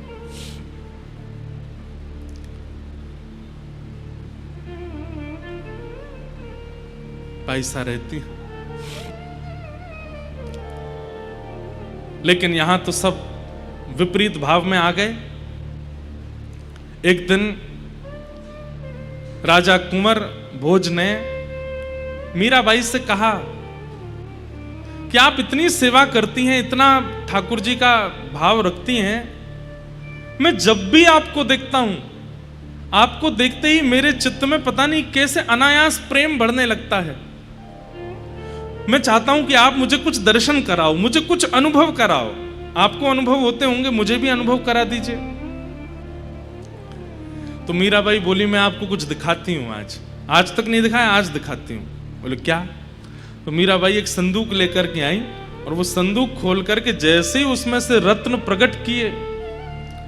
प्राचीन राजाओं को रत्नों की भी पहचान होती थी, ये कैसा हीरा है, ये कैसे नग है, ये कैसा सोना है। और उस समय में राजस्थान में मेवाड़ राजघराने से ज्यादा संपत्ति किसी के पास नहीं थी। एक प्रकार से मीराबाई का जो विवाह हुआ ना, वो इसलिए भी हुआ था क्योंकि मेड़ता पर इतनी शक्ति नहीं थी और उस समय आक्रांताओं का आक्रमण हो रहा था। तो मीराबाई का विवाह मेवाड़ में हो जाएगा तो उससे हम लोगों को सुरक्षा मिल जाएगी। तो एक प्रकार से कहीं ना कहीं मेवाड़ के लोगों में मन में यह आता था कि हमने तो मेड़ता के ऊपर कृपा की है मीराबाई को लेकर के। आज मीराबाई ने एक संदूक खोली और उस संदूक में से जैसे ही रत्न आभूषण सब बाहर निकाल के रखे, उन रत्नों को देखकर के राजा भोज के आंखें खुली रह गई। ये कैसे रत्न है, ये कैसा हीरा है, ये कैसे स्वर्ण, ये ऐसे मैंने पहले कभी नहीं देखे हैं। और जहां तक मैं जानता हूं सबसे ज्यादा संपत्ति हमारे घराने में, और हमारे घर में भी ऐसी संपत्ति नहीं है। ये एक हीरा, एक नग भी यदि विक्रय किया जाए तो हमारी पूरी संपत्ति के समान होगा। कहां से मिले आपको? भाई साहब बोली, जिस दिन आप बारात लेके आए थे ना, उसी रात्रि में द्वारिकाधीश बारात लेकर के आए थे, और तब मेरी सासू मां देवकी मैया ने ये मुझे पहनाए थे। मीराबाई बोलती हैं और सब लोगों को वो स्वप्न जैसा लगता है। वो देवकी मैया को सास ही बोलती हैं, यशोदा मैया को बड़ सास ही बोलती हैं। बोले मेरी सासू मां देवकी जी ने मुझे पहनाए थे। गले में ये हार पहनाया था, हाथ में ये कंगन पहनाया था, पैर में ये पाजेब पहनाई थी, और ये जो कौंधनी है ना, ये तो द्वारिकाधीश ने ही पहनाई थी। आज राजा भोज के मन में किंचित जो अविश्वास जैसा था, उनको लगता था शायद इनका थोड़ा दिमागी स्तर ही ऐसा ही है, इसलिए ऐसे बोलती रहती है। लेकिन आज उन नगों को देख करके, उन आभूषणों को देख करके राजा भोज के मन में भी आया कि ये सामान्य नहीं है, ये संसार की रचना तो नहीं है जो ये दिखा रही है। और मीराबाई इतनी प्रसन्न, थोड़ा सूंघ के देखो इनमें से सुगंधी कैसी है। यहां राजा भोज जैसे ही उसको सूंघने लगते हैं तभी उनको सघन वन दिखने लगता है, वृंदावन का अनुभव होने लगता है, यमुना जी के दर्शन होने लगते हैं, श्री गिरिराज जी दिखने लगते हैं, राधा राधा नाम उच्चारण करके संत समाज नृत्य करता हुआ दिखाई देने लगता है। ऐसी सुगंधी। राजा भोज समझ गए ये सामान्य नहीं, नेत्र सजल हो गए। राजा भोज बोले मैं आपसे बहुत प्रसन्न हूं, मुझे आज पूर्ण विश्वास हो गया कि ये सचल हैं और ये आपको स्वीकार कर चुके हैं। मैं आपसे बस इतना कहना चाहता हूं कि आप मुझसे कुछ मांग लीजिए, मैं आपकी कुछ सेवा करना चाहता हूं। मीराबाई इतना प्रेम कर ही इसीलिए रही थी कि उनको एक अपना काम बनवाना था, और तुरंत मीराबाई बोली तो मेरा एक काम है वो आप कर दीजिए। बोले क्या? आपके मेवाड़ घराने में कहीं भी मंदिर नहीं है, आपके पूरे राजभवन में कहीं भी संतों के आगमन कीर्तन कथा का कोई स्थान नहीं है। हमारी एक ही प्रार्थना है, आप देना चाहते हैं तो केवल ये दे दीजिए कि राजभवन के अंदर ठाकुर जी का दिव्य मंदिर बने, उसमें ठाकुर जी विराजमान हो और संत वैष्णव कथा प्रेमियों को वहां आने से कोई रोक टोक ना हो। बस इतना कर दीजिए। मैं सत्संग के बिना नहीं रह सकती, यहां सब कुछ ठीक है, मैं ताने सह लूंगी सास के, ननद के, सब लोगों को, मुझे सब मंजूर है, पर उन तानों के विपरीत में औषधि रूप में मुझे कथा सुननी है, उसके लिए आप एक मंदिर बनवा दीजिए। कुंवर भोज बोले देवी ये तो आप ऐसा कह रही हो कि खीर में से चीनी निकालो, कैसे निकलेगी, ये कैसे होगा? बोले और कुछ नहीं चाहिए मुझे। कुंवर भोज भी सोचे कि इन्होंने एक ही चीज तो मांगी है जैसे तैसे, ये भी मैं नहीं कर पाया तो कैसे होगा। सब विपरीत हो गए हैं और राजा कुंवर भोज ने मेवाड़ घराने के भीतर एक 4 भुजानाथ मंदिर बनवाया, ऐसे ऐसे रत्न लगवाए। मीराबाई जैसे बोलती हैं वैसी उसकी आकृति, एक द्वार बना है जहां से संतों को आवागमन में कोई रोक टोक नहीं है। रसिक आएंगे, संत आएंगे, वैष्णव आएंगे, कथा कीर्तन सब प्रारंभ। घर के सब लोग विपरीत हो गए, लेकिन पति साथ में खड़ा है इसलिए कोई कुछ नहीं कर पाया। लेकिन हमारे ठाकुर जी को अनुकूलता ज्यादा अच्छी लगती नहीं। भक्त बहुत रिलैक्स हो ना तो ठाकुर जी को लगती है अरे इतना आराम कैसे फरमा रहा है, कुछ तो करो। और राजा भोज एक युद्ध में गए थे और वहां युद्ध में एक बाण उनको ऐसा लगा जिसके कारण पूरे शरीर में रोग फैल गया। वैद्यों ने कहा अब तो इनकी सेवा करो, ये कभी भी अपने प्राण त्याग सकते। ननद तो द्वार से बोलती आई तुमने देवी पूजा नहीं की, देखो आज मेरे भैया की क्या हालत हो गई, मरणासन अवस्था में है। भोज राजा बोले मुझे और कहीं चिकित्सा के लिए नहीं जाना, मुझे मेरे कक्ष में छोड़ दो, मीरा को मेरे पास छोड़ दो, मैं उसे देखता रहूंगा, वो मुझसे बात करती रहेगी, बस मुझे यही चाहिए।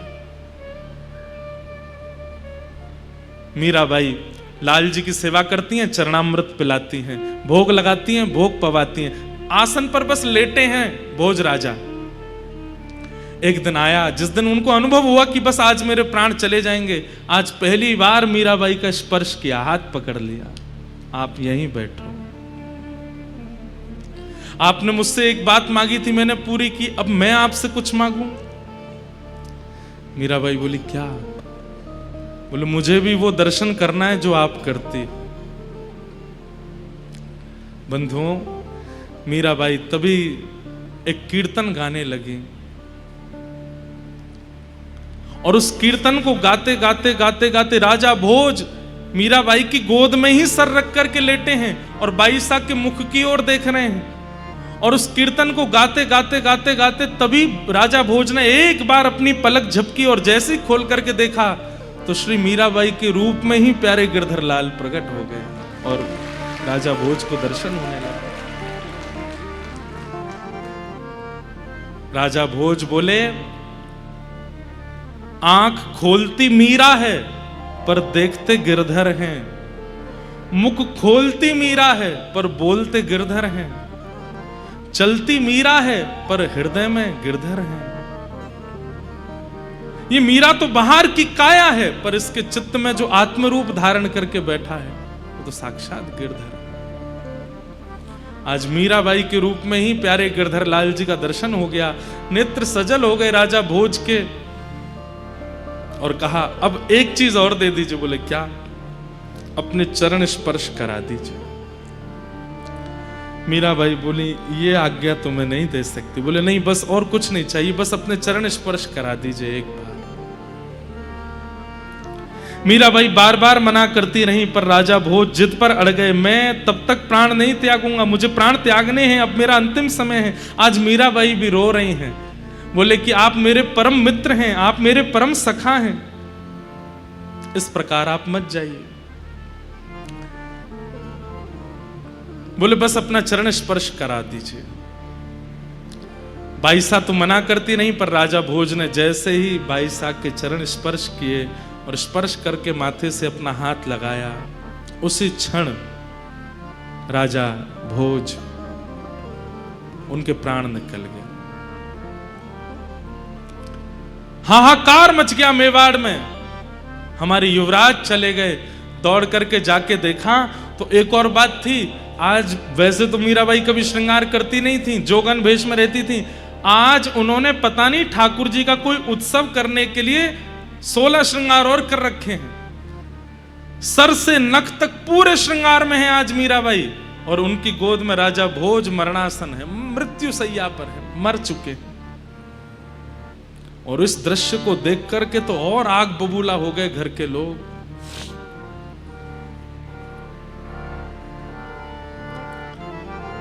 सब लोगों ने मीराबाई का हाथ पकड़ा, बैठाओ इनको, कलश डालो, इनके मांग का सिंदूर मिटाओ। मीराबाई खड़ी हो गई। बोले कि सिंदूर उसका मिटाइएगा जिसका ना हो कोई, मेरा तो है, मेरे तो सामने खड़े, मैं सिंदूर नहीं हटाऊंगी, मैं चूड़ियां नहीं तोड़ूंगी। सोचिए बंधुओं वो कैसा मंजर रहा होगा। सारी नारियां चारों तरफ से घेर करके मीराबाई को ताने दे रही हैं, और मीराबाई हिल नहीं रही है वहां से। ननद आगे कहती मेरे भाई को खा गई आप, मेरे भाई के प्राण ले लिया आपने, हमारे पूरे मेवाड़ को अनाथ कर दिया आपने, और आज जो रस्में हैं जो वो तो आज तक करी नहीं, और आज जो एक बिना पति के पत्नी का जो धर्म होता है वो भी नहीं निभा रही हो आप। मतलब मृत्यु के बाद भी मेरे भैया को चैन से नहीं रहने दोगी। मीराबाई कहती हैं ये पूरी दुनिया नहीं जानती है, लेकिन आपके भैया जानते थे कि मेरा विवाह उनसे केवल मेवाड़ में आने के लिए हुआ था, कि वे चाहते थे कि मैं मेवाड़ आऊं, मेरे गिरधर मेवाड़ आवे। वास्तव में मेरा विवाह हो चुका है।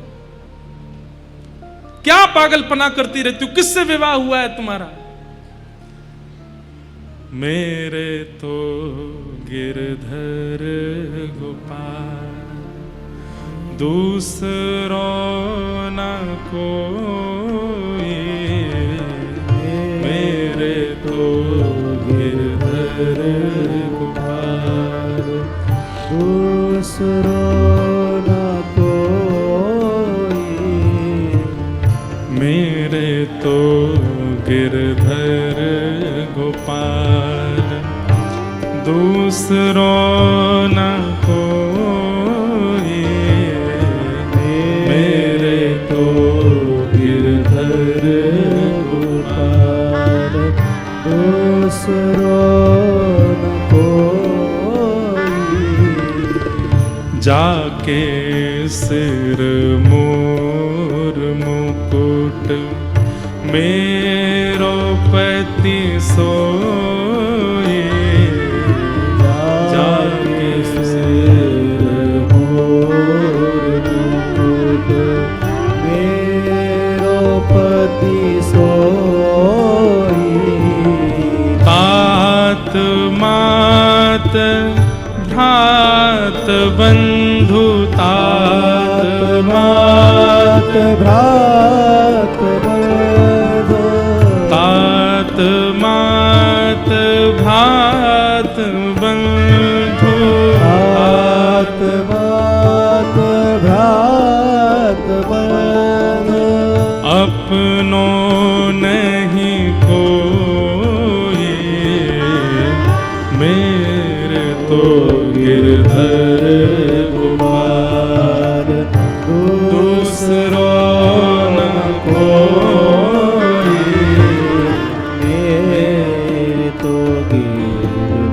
यहाँ कितना बड़ा पहाड़ टूट पड़ा है।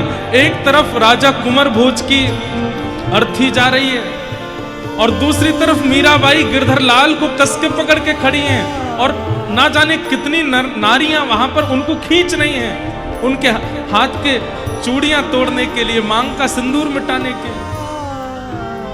और वे गा रही हैं कि मेरे यही हैं और कोई नहीं है, जब ये हैं तो फिर मैं सिंदूर क्यों हटाऊं। मेरे तो गिरधर गोपाल दूसरों न कोई, मेरे तो गिरधर गोपाल दूसरों न कोई। मीराबाई कहती हैं आप चाहती हैं ना कि मैं श्रृंगार में ना रहूं, मुझे जैसे रहना चाहते हैं, जैसे रहना चाहिए आप लोगों के अनुसार आप चाहती हैं मैं वैसा वेश धारण कर लूं। आप चले जाइए, मैं अपने आप कुछ ना कुछ धारण कर लूंगी, नहीं लगेगा श्रृंगार मेरे मुख पर। और चूनर के किए टूक ओढ़ली नीलो, चूनर के किए ओढ़ली नीलो, चूनर के किए टूक ओढ़ली नीलो,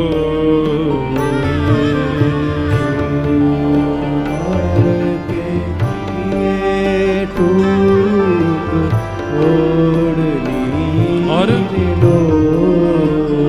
हाँ हाँ मोती माल तोड़ दई, मोती माल तोड़ दई, हे मोती माल तोड़ दई, मोती माल तोड़ दई, वन माल कोई, मेरे तो गिरधर गोपाल, मेरे तो गिरधर गोपाल, मेरे तो गिरधर गोपाल, मेरे तो यही गाते हुए मीराबाई झूम रही हैं।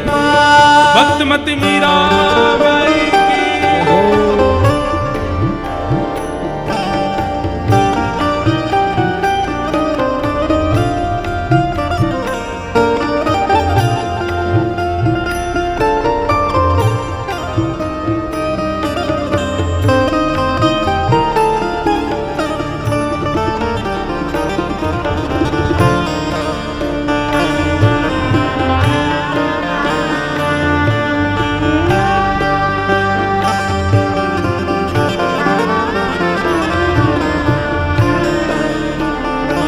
अपने राजकीय वस्त्रों का त्याग कर दिया।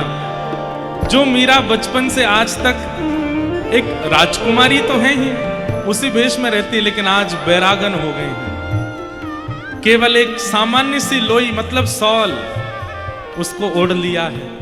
गले में मोतियों के और अद्भुत अद्भुत रत्नों की माला सब उतार करके किनारे धर दी है। गले में केवल एक बनमाला और केवल एक तुलसी की माला धारण कर ली है। हाथ में करताल उठा ली है और आ गई हैं सबके सामने। बोले अब आप राजी हैं, मैं ऐसे ही रहूं, आप यही चाहते थे ना, अब मेरे रूप को देख लीजिए, अब चिंतित मत होइए। तुरंत गई हैं चार भुजानाथ जी का जो मंदिर बना है और वहां जाकर के संतों के मध्य दोनों भुजा उठा करके नृत्य करने लगी मीरा। भगत देख राजी हो, जगत देख रो, भगत देख राजी हो, जगत देख रो, हे दासी मीरा लाल गिरधर दासी मीरा लाल गिरधर दासी मीरा लाल गिरधर दासी मीरा लाल गिरधर तारो अब मोहे मेरे तो गिरधर गोपाल दूसरो न कोई मेरे तो गिरधर गोपाल हे दासी मीरा लाल गिरधर दासी मीरा लाल गिरधर हे दासी मीरा लाल गिरधर दासी मीरा लाल गिरधर तारो अब मोहे मेरे तो गिरधर गोपाल दूसरो न कोई मेरे तो गिरधर गोपाल मेरे तो गिरधर गोपाल मेरे तो गिरधर गोपाल। मीराबाई इस भाव से अपने वस्त्र नहीं उतार रही हैं कि भोज राजा चले गए हैं तो मुझे ऐसे रहना है, वो बल्कि इस भाव से अपने वस्त्रों को धारण कर रही हैं, भगवा भेष पहन रही हैं, बैरागण का भेष धारण कर रही हैं कि संत जन वो कृष्ण के हैं, वो ठाकुर जी के हैं, इसीलिए तो विरक्त भेष में रहते हैं। मैं भी तो ठाकुर जी को, तो मुझे भी ऐसा ही भेष धारण करना चाहिए। ना कोई श्रृंगार है, ना कोई चटकदार वस्त्र है, सामान्य सी एक लोई ओढ़ करके गले में बनमाला और केवल तुलसी माला पहन करके मीराबाई अब अपने रूप में आ गए हैं। और अब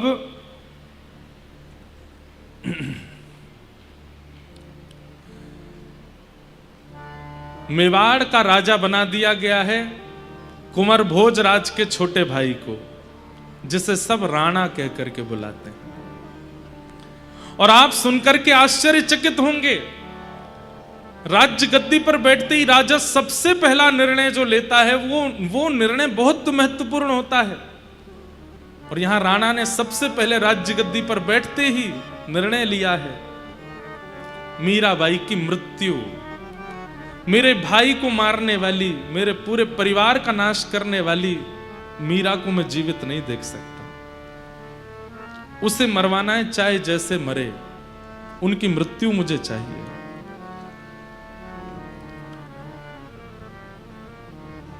नियम बना लिया और सबसे पहले अपने सेवकों को आज्ञा की, हमारे यहां एक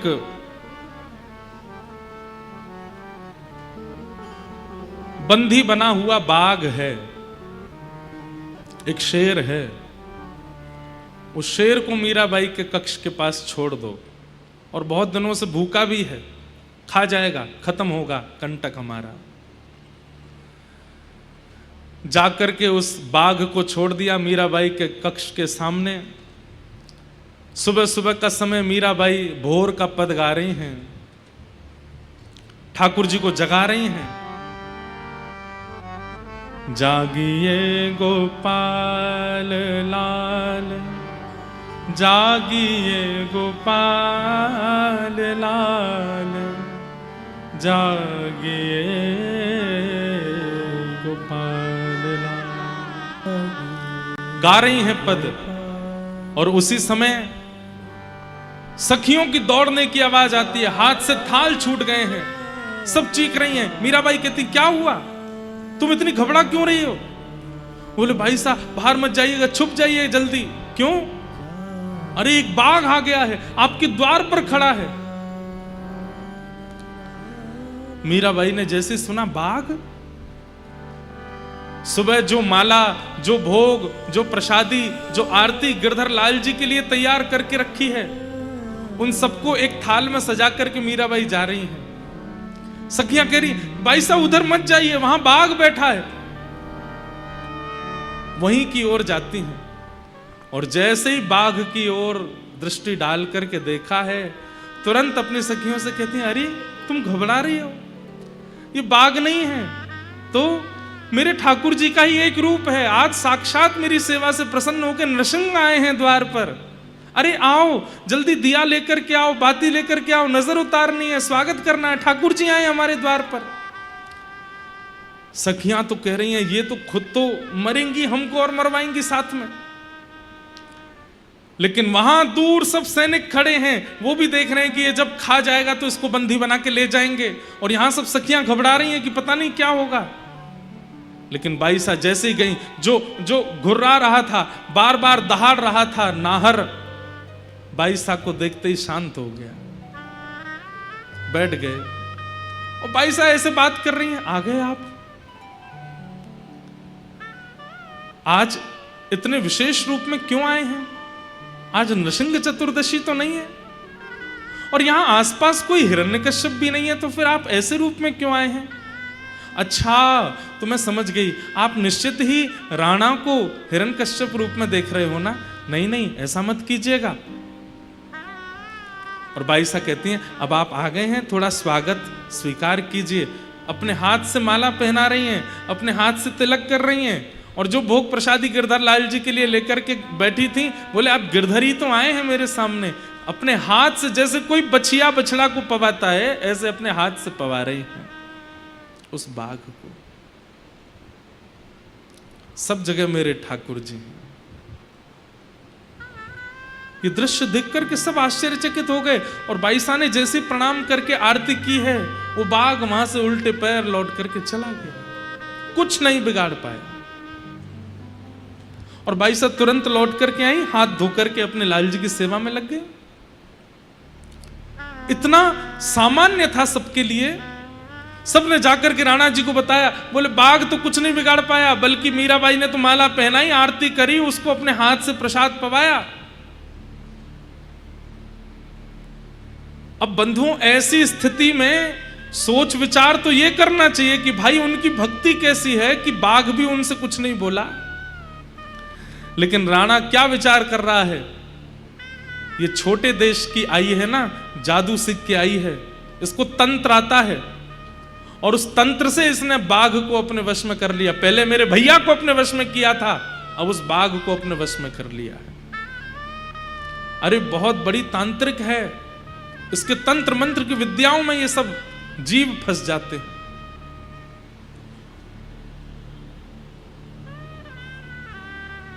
तंत्र मंत्र जीवों पर काम करेगा, पर ऐसे बड़े तांत्रिकों को नष्ट करने के लिए मेरे पास दूसरा उपाय भी है। और दूसरा उपाय क्या है? हमारे राजभवन के पिछले द्वार में एक भूत बंगला है, उसके सामने से भी कोई निकल जाता है तो रात में उसको पीड़ा हो जाती है, 2-4 दिन में मृत्यु, भूत चढ़ जाते हैं उसके ऊपर। मीराबाई को कैसे भी करके उस भवन में पहुंचा दो, उस कक्ष में पहुंचा दो। बाईसा को लेकर के उस भूतिया भवन में लेकर के गए, जहां पर अनेक पिशाच, अनेक भूत प्रेत आदि सब होंगे। और ये कहकर के गए कि हमारे राजभवन में एक ठाकुर जी की मूर्ति है, हमें समझ नहीं आ रहा है इनकी प्रतिष्ठा कैसे करें। भाई साहब बोली मुझे दिखाओ कहाँ है, तो लेकर के गए, बोले ये इस कक्ष में अंदर। बोले आप भी चलो, हम तो आ रहे हैं, आप जाओ भीतर। जैसे ही भाई साहब भीतर गई, बाहर से द्वार बंद कर दिए, अंदर अंधेरा, तभी दिखे खूब सारी प्रेत आत्माएं वहां पर विचरण कर रही थी। भाई साहब तुरंत वहीं बैठ गए और वहीं बैठ करके कीर्तन करना प्रारंभ किया। अंदर से चीखने की आवाज आ रही है और बाहर खड़े खड़े राणा और सब लोग नाच रहे हैं। बोले कि अब ये मर जाएगी, अब नहीं बचेगी। लेकिन वो चीख मीराबाई नहीं रही हैं, वो प्रेत चीख रहे थे। क्यों?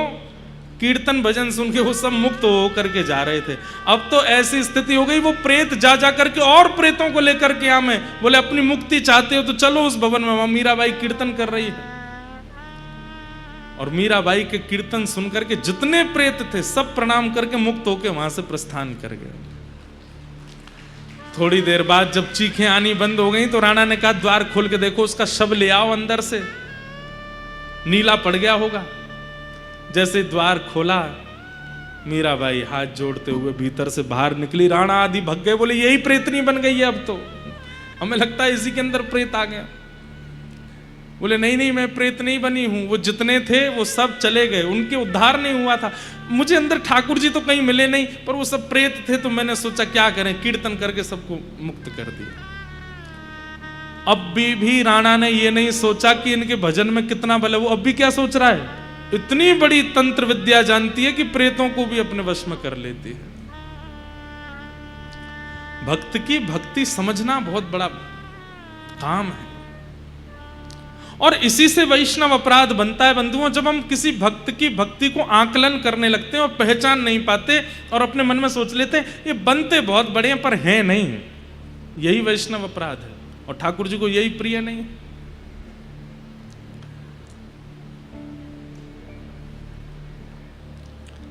लेकिन बाई सा तो अपनी ठाकुर जी की सेवा में रहती हैं, अपने गिरधर की सेवा में रहती हैं। राणा ने तीसरा प्रयास किया, क्या? रात रात में गिरधर लाल जी चोरी करवा दिए, और गिरधर लाल जी जिस झांपी में सोते थे उस झांपी में एक सर्प रखवा दिया, विषैला सर्प। बोले प्रातःकाल जैसी सेवा के लिए पिटारा खोलेगी, डस देगा, मर जाएगी।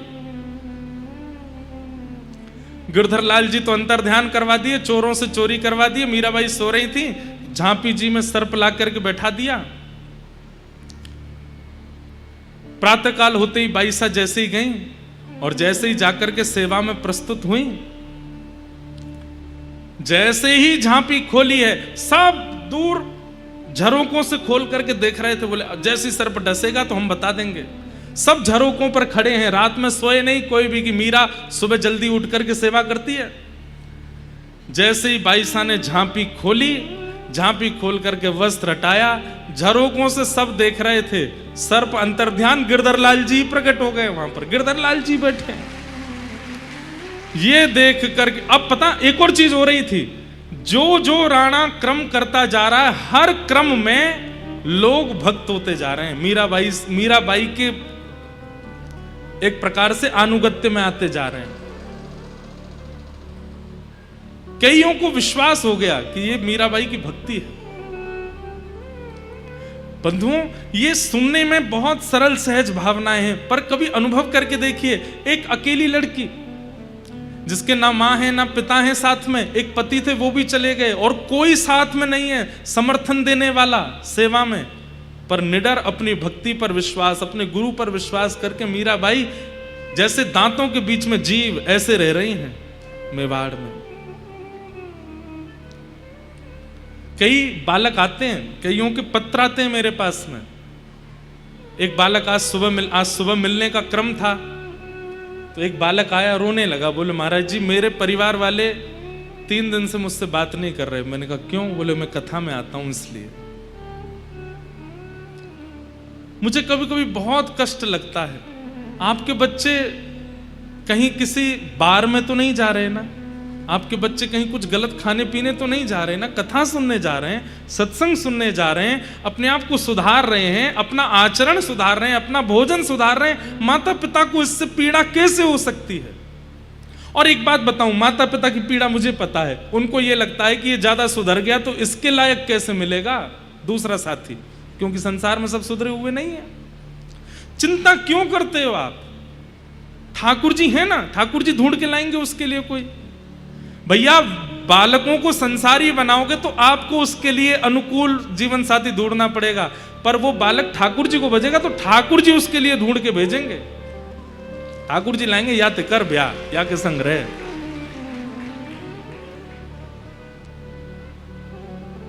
क्यों इतनी चिंता बन जाती है? ऐसे माता पिताओं, अगर वो सुनते हैं तो हमारी प्रार्थना है, बालकों को मत रोका कीजिए। बहुत मुश्किल से भारत में फिर से भक्ति आ रही है। कोविड से पहले का भारत बहुत विचित्र था, पर ये कोविड के बाद में एक प्रकार से किशोरी जी ने बड़ी कृपा कर दी है कि अब बालकों में फिर से भक्ति आ रही है। अब आने वाली जनरेशन थोड़ी थोड़ी भक्ति में हो रही है, थोड़ा भजन करती है, वृंदावन की ओर रुझान, कथाओं की ओर रुझान उनका बढ़ रहा है। बहुत मुश्किल से भक्ति आई है। सूरदास जी एक पद में कहते हैं, संबत 2000 के पीछे ऐसा योग बढ़े, पूरब पश्चिम उत्तर दक्षिण चहुविधि काल फिरे। 2000 जिसमें हम लोग जी रहे हैं अभी, सूरदास जी ने अपने पद में लिखा है कि जब 2000 वर्ष प्रारंभ होगा, ऐसा योग बनेगा कि पूरब पश्चिम उत्तर दक्षिण चारों दिशा से काल आक्रमण करेगा। लेकिन उसी पद में सूरदास जी कहते हैं, भक्ति की बेल बढ़े। बीच में एक समय ऐसा आएगा 50 साल के लिए, 60 साल के लिए, कि भक्ति की बेल बढ़ेगी। उन 50 सालों में जो जो जन्म लेकर के किशोरी जी का नाम आश्रय ले लेंगे, बस वही मुक्त होंगे और कोई मुक्त नहीं होगा। हम उस काल में हैं अभी। मुझे वो पूरा पद मिलेगा तो मैं सुनाऊंगा। सूरदास जी भविष्य कथन कर रहे हैं, संबत 2000 के पीछे ऐसा जोग बने, पूरब पश्चिम उत्तर दक्षिण चहुविधि काल फिरे। और उसी बीच में जब काल अपना कलयुग अपने पैर पसार रहा होगा, तब बीच में भक्ति की बेल बढ़े। ये कोविड के बाद भक्ति बढ़ रही है, और इस बेल का आश्रय जितने, बेल क्या होता है, वो ऐसे चढ़ती है ऊपर। उस बेल के आश्रय में जो वृक्ष आता है ना, वो वृक्ष अत्यंत आनंदित हो जाता है, क्योंकि उसका जो रूखापन है, वृक्ष की जो बीच की हिस्सा होता है वो सूखा होता है, वो इतना सुंदर नहीं होता, पर उसमें जब बेल चढ़ जाती है तो उसकी सुंदरता निखर आती है। काटने वाला व्यक्ति भी उस वृक्ष को नहीं काटता जिसमें बेल चढ़ी होती है, क्यों, सुंदर लग रहा है, इसको क्यों काटें। ऐसे बोले कि भाई जब काल फिर रहा होगा चारों ओर, सबको काटेगा, लेकिन जब भक्ति की बेल में लदे हुए किसी वृक्ष को देखेगा, उसकी सुंदरता देख के काल उसे छोड़ देगा, उस पर आक्रमण नहीं करेगा। भक्ति की बेल फैल रही है। जितने बालक, जितने युवा, जितने जन इस बेल के आश्रय में आ जाएंगे, कलयुग से बच जाएंगे। नहीं तो इस संसार में बचने का और कोई साधन नहीं। धीरे धीरे सब मीराबाई के होते चले गए। कहां तक कहें, वो जो ननद थी मीराबाई की, जो सबसे ज्यादा चिढ़ती थी उनसे, अब उसको भी मन में तनिक तनिक विश्वास होने लगा कि ये तंत्र नहीं हो सकता, ये मंत्र नहीं हो सकता। तंत्र भी कुछ समय तक चलता है, हमेशा नहीं चलता। जो तंत्र मंत्र जानते हैं उनका भी ज्यादा दिन बोलबाला रहता नहीं।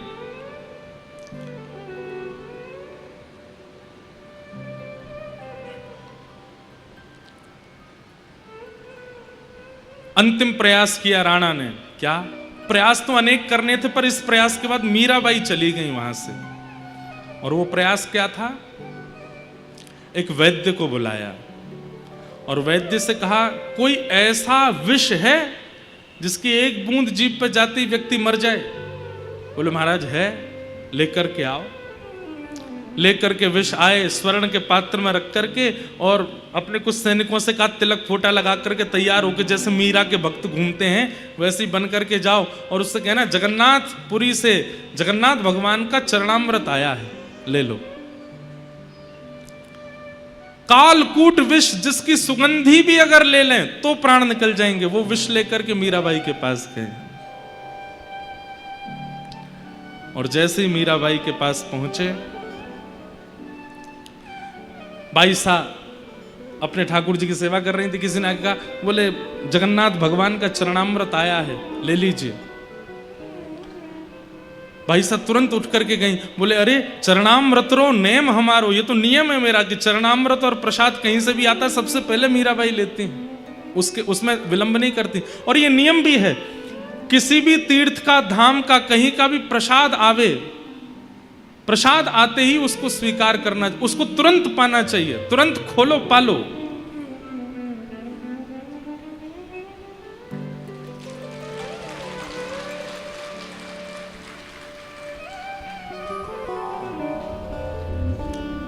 बोलो वृंदावन बिहारी लाल की, श्री राधा रमण लाल की जय। आज परम कृपा हम आप सब लोगों पर हुई है। परम पूजनीय प्रातः स्मरणीय श्री गुरुदेव भगवान करो मन नंद नदन को ध्यान, करो मन नंद करो मन नंद नदन को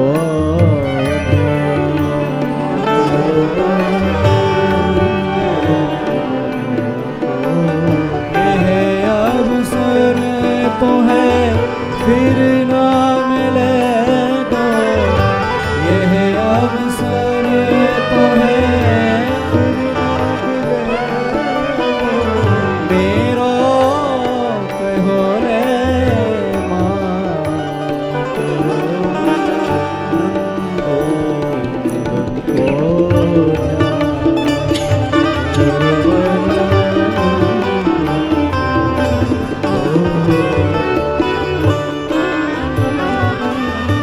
परम पूजनीय प्रातः स्मरणीय हमारे श्री गुरुदेव भगवान पूज्य पिताजी महाराज आज कृपा करके चंडीगढ़ पधारे हैं। आप सब चंडीगढ़ के वृंदावन निवासियों की ओर से पूज्य गुरुदेव भगवान को प्रणाम। दिल्ली में कथा विश्राम करके कल आज पूज्य गुरु जी यहाँ पधारे।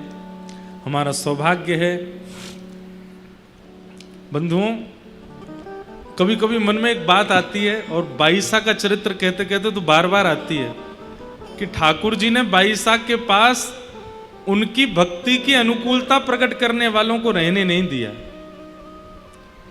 पहले राव दूधा जी को दूर किया, उसके बाद राणा भोज को, कुंवर राज भोज को भी दूर कर दिया। मीराबाई अकेली भक्ति करती हैं। भाग्यशाली हैं, सौभाग्यशाली हैं वो लोग जिनके माता पिता भाई बंधु उनको भजन करने देते हैं। और उन भाग्यशालियों में एक नाम हमारा भी है। हमारे पूज्य गुरुदेव भगवान, हमारे पूज्य पिताजी महाराज। आपने कभी नहीं कहा हमसे कि कथा करनी है तुमको। हमारे पिताजी माताजी तो सोचते थे ये बड़े होकर के या तो गायक बनेगा, गायक नहीं बनेगा तो कोई व्यापार करेगा, बिजनेसमैन बनेगा, कुछ पढ़ लिख के कुछ बन जाएगा। पिताजी ने कभी नहीं कहा, झूठ में भी नहीं बोला कि तुमको कथा करनी। हमारे मन में भावना उत्पन्न हुई नाना जी की कृपा से, तो हमने निवेदन किया। पिताजी महाराज ने बस एक ही बात की, लाला सरल नहीं है।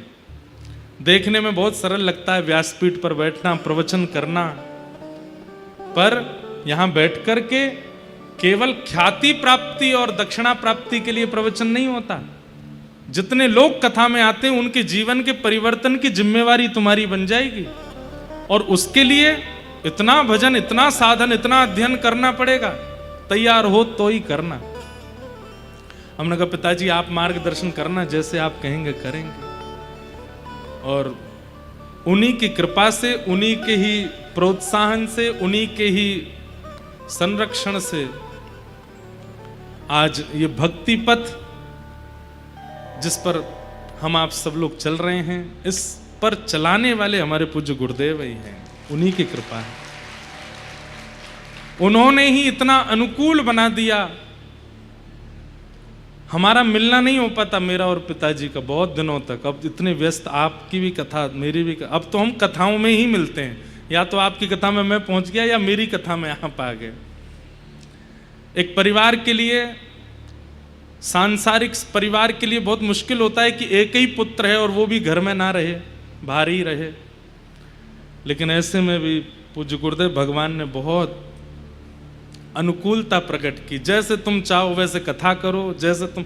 हमने कितनी कथाएं तो अपने पैसा लगा करके ही की हैं, क्योंकि यजमान जी चले गए तो पिताजी से ही मांगते थे, पिताजी उस कथा के यजमान जी चले गए, हमको ही पेमेंट करना। पिताजी बोले भाई बहुत बढ़िया कथा कर रहे हो। लेकिन कभी ऐसे नहीं कहा। प्रारंभिक समय में बहुत कुछ सहा, देखा। पूज्य पिताजी ने बहुत अनुकूलता प्रकट की। बंधुओं, जिस व्यक्ति के कारण या जिस संबंधी के कारण आप ठाकुर जी के समीप पहुंचे हो ना, उस व्यक्ति को ठाकुर जी से कम मत मानना, वो ठाकुर जी ही हैं, उनके चरण पकड़। तो हमारे एक प्रकार से गिरधर लाल जी आप यहाँ देखते हैं, हमारे ठाकुर जी ही गिरधर लाल जी सचल रूप में विराजमान हैं, उन्हें हम बारंबार प्रणाम करते हैं। मीराबाई का चरित्र चल रहा है। पूज्य गुरुदेव भगवान को भी संभवतः पता तो नहीं है, पर गत वर्ष यहाँ वचन दिया था कि मीरा चरित्र सुनाएंगे, तो श्रीमद् भागवत के संपुट के साथ मीरा चरित्र चल रहा है, तो मीराबाई का भी चरित्र कह रहे हैं। और फिर आज नंदोत्सव भी है, 22 जैसे ही वृंदावन पहुंचेंगे तो फिर हम नंदोत्सव मनाएंगे। तो राणा ने एक वैद्य को बुलाया और वैद्य को बुला करके कहा, बंधुओं आप इस प्रसंग से क्या समझ रहे हैं? ठाकुर जी के भजन में और ठाकुर जी की सेवा के प्रति विश्वास में कितनी क्षमता है। अरे शेर सामने आया, मीराबाई ने आरती कर दी, माला पहना दी, सुनने में बहुत आसान लगा। हमारे आगे जो विदेशी वो होते हैं ना, क्या बोलते हैं उनको, डॉग्स, देसी आ जाएं तो हम इतना नहीं, विदेशी आ जाएं तो हम डर के मारे भाग जाते हैं। सामने शेर आ जाए और उसको माला पहना रहे हैं, इतना विश्वास तो भजन से ही प्रकट हो सकता है। यहां पर रात्रि में कमरे की लाइट पूरी बंद नहीं करते लोग, क्यों? डर लगता है कोई देख तो नहीं रहा होगा हमको, कोई झांक तो नहीं रहा होगा।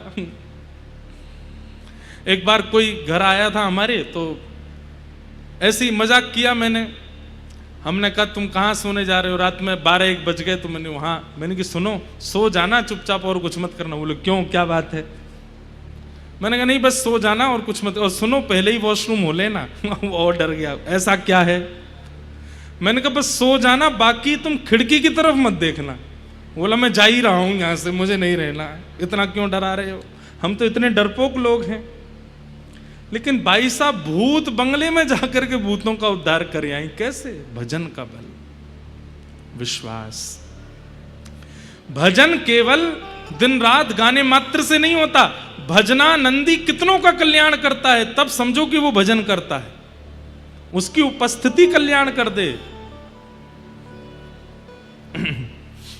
राणा ने एक वैद्य से कहा, ऐसा कालकूट विष बनाओ कि जिसको पीते ही प्राण निकल जाएं। और वो विष ले जाकर के जगन्नाथ जी का चरणामृत बता करके मीराबाई को दे दिया। जैसे ही मीराबाई को वो विष दिया, सब लोग इधर देखो, यहां देखो, कथा सुनो।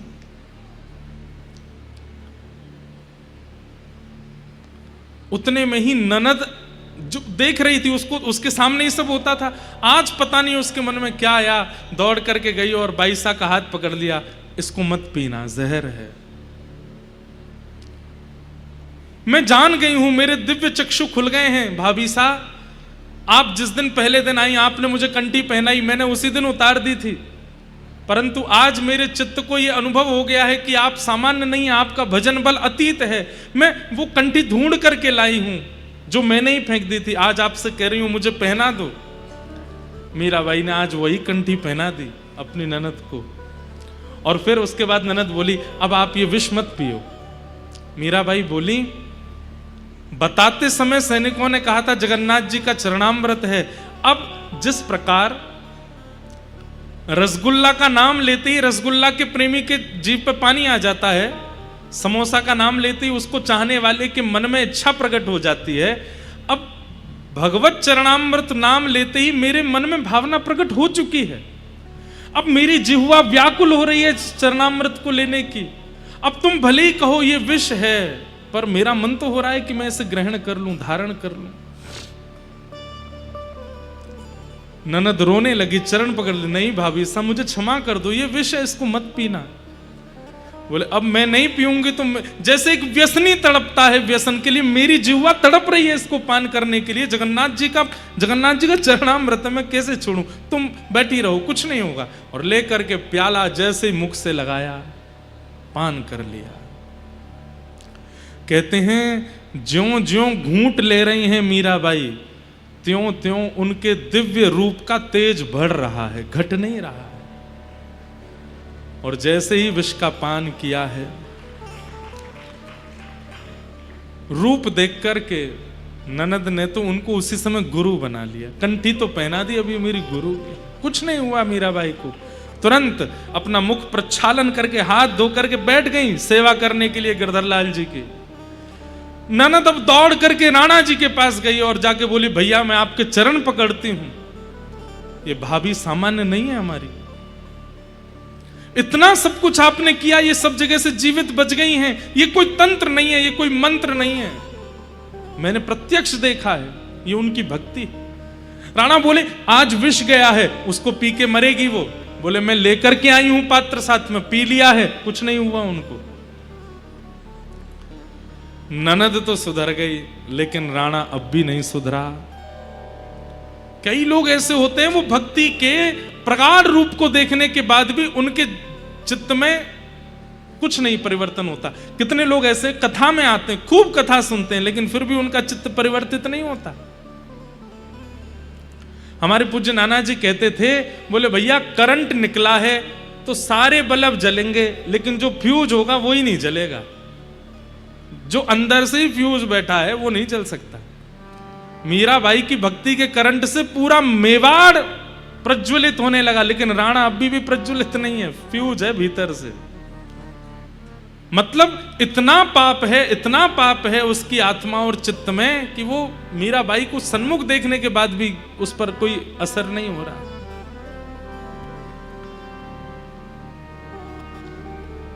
राणा ने तुरंत उस वैद्य को बुलाया और कहा, तुमने तो कहा था कि इसको सूंघने से मृत्यु हो जाएगी। वैद्य ने आके कहा, इसमें तो बहुत विष था, कहां गया सारा? बोले, सब पी गई मीरा, पचा गई। महाराज मैं आपके आगे हाथ जोड़ करके कहता हूं, ये सामान्य नहीं है, ये वास्तविक कालकूट विष है। ऐसा विष पूरे ब्रह्मांड में नहीं है। ये महादेव के द्वारा पान किए गए विष से थोड़ा ही कम होगा। ऐसे कैसे कोई जीवित रह सकता है इसको पी के? तो राणा बोले, एक काम करते हैं, ये एक बूंद बचा है, इसको तुम चाट लो। अगर तुमको कुछ नहीं हुआ तो तुम्हें मान जाऊंगा कि ये विष नकली था, और तुम्हें कुछ हो गया तो मान जाएंगे कि असली था। वैद्य बोला, मतलब अगर चाट के मैं नहीं मरा तो आप मार दोगे, और चाट के मर गया तो मरना ही है, मतलब दोनों तरफ से मुझे मरना है। बोले, हाँ यही समझो। ये एक बूंद लेकर के अगर तुम नहीं मरे तो मान जाएंगे कि विष नकली था, तो तुम्हें हम मारेंगे, और इस विष का पान करते ही मर गए तो समझ जाएंगे कि असली है। निश्चित ही मीरा में ही कोई कमाल होगा। वैद्य समझ गया कि मेरी मृत्यु तो निश्चित है, बिना चाटे क्यों प्रस्तुत करता रहूं। अरे मीरा ने मुख लगाया है इस पात्र को, उनका प्रसाद बन चुका है ये, इसको पान करके मेरी मृत्यु हो जाए, कम से कम अधोगति तो नहीं होगी।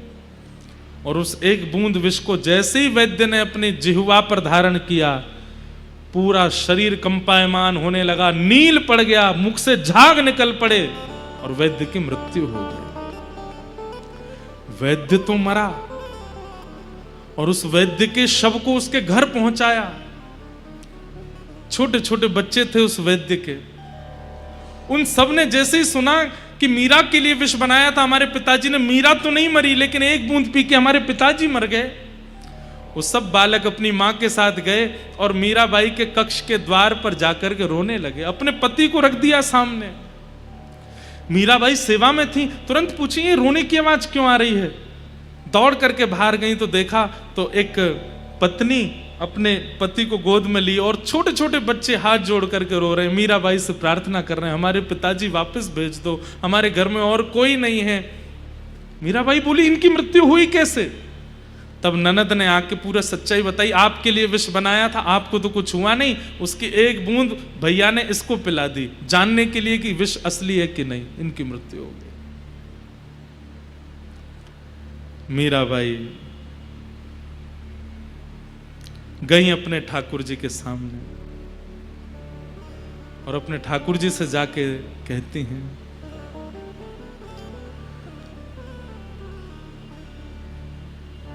हरि अधम उदाहरण मारो हरि हरि ही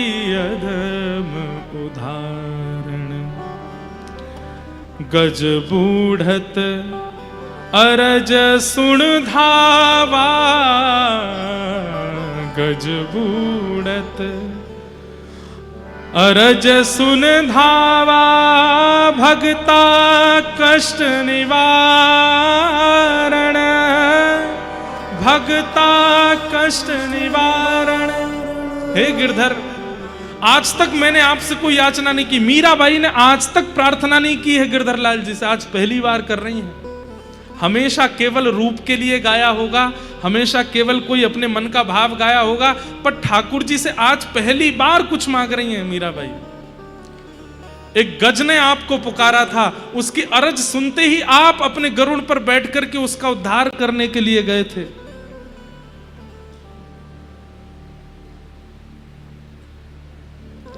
आप अधम उदाहरण हो। द्रुपद सुतानो चीर बढ़ाया, द्रुपद सुतानो चीर बढ़ाया, दुशासन मद मारण, दुशासन मद मारण, प्रहलाद परतज्ञा राखी, प्रहलाद परतज्ञा राखी, हिरणाकुशनक उद्र विदारण, हिरणाकुशनक निवारण, मां सुन हरि अमल दुख हारण, मां सुन हरि अमल दुख हारण। थेरख पत्नी कृपा पायो, थेरख पत्नी विप्र सुदामा विपति विदारण, विप्र सुदामा विपति विदारण। मीरा रे प्रभु अर्जी मारी, मीरा रे प्रभु अर्जी मारी, मीरा रे प्रभु अर्जी मारी, मीरा रे प्रभु अर्जी मारी। अब अमेर कुण कारण, हाँ अब अमेर कारण, मारा हरि अधम उदाहरण, मारा हरि अधम उदाहरण। हे नाथ, आपको गज ने पुकारा, आप उसकी रक्षा के लिए पहुंच गए। द्रुपद सुता भरी सभा में निर्वस्त्र हो रही थी, आप वस्त्र को बढ़ाने पहुंच गए। अबला नारियों ने भौमासुर के यहां से आपको पुकारा, तो आपने भौमासुर का वध करके उन अबला नारियों को स्वीकार करके उनसे विवाह किया। आज ये मीरा आपको पुकार रही है, तो फिर इतनी देर क्यों कर रहे हैं? इस वैद्य का क्या दोष है? इन बालकों, ये बालक निर्दोष हैं, ये मां निर्दोष है, अपने पति के लिए रो रही है, अपने ये बच्चे अपने पिता के लिए रो रहे हैं। अब देर मत करो गिरधर, कृपा करो। और तुरंत मीराबाई के मन में पता नहीं क्या स्फूर्ति आई, ठाकुर जी का चरणामृत वहां रखा था, अपने गिरधर लाल जी का चरणामृत लेकर के गई और ले जा करके नील पड़ा है उस वैद्य का शरीर, मुख से झाग निकले हैं। मीराबाई ने अपने हाथ से उसका मुख खोल करके जैसे ही ठाकुर जी का चरणामृत पधराया है, चरणामृत धारण कराते ही सारा शरीर सामान्य होने लगा, नीलिमा दूर होने लगी और धीरे धीरे श्वास चलने लगी, धीरे धीरे नेत्र खुले और वो वैद्य जीवित हो गया, उठ करके बैठ गया। और उसी समय पूरा मेवाड़ जय जयकार करने लगा, भक्तिमती मीराबाई की जय हो, मीराबाई की जय जयकार होने लगी।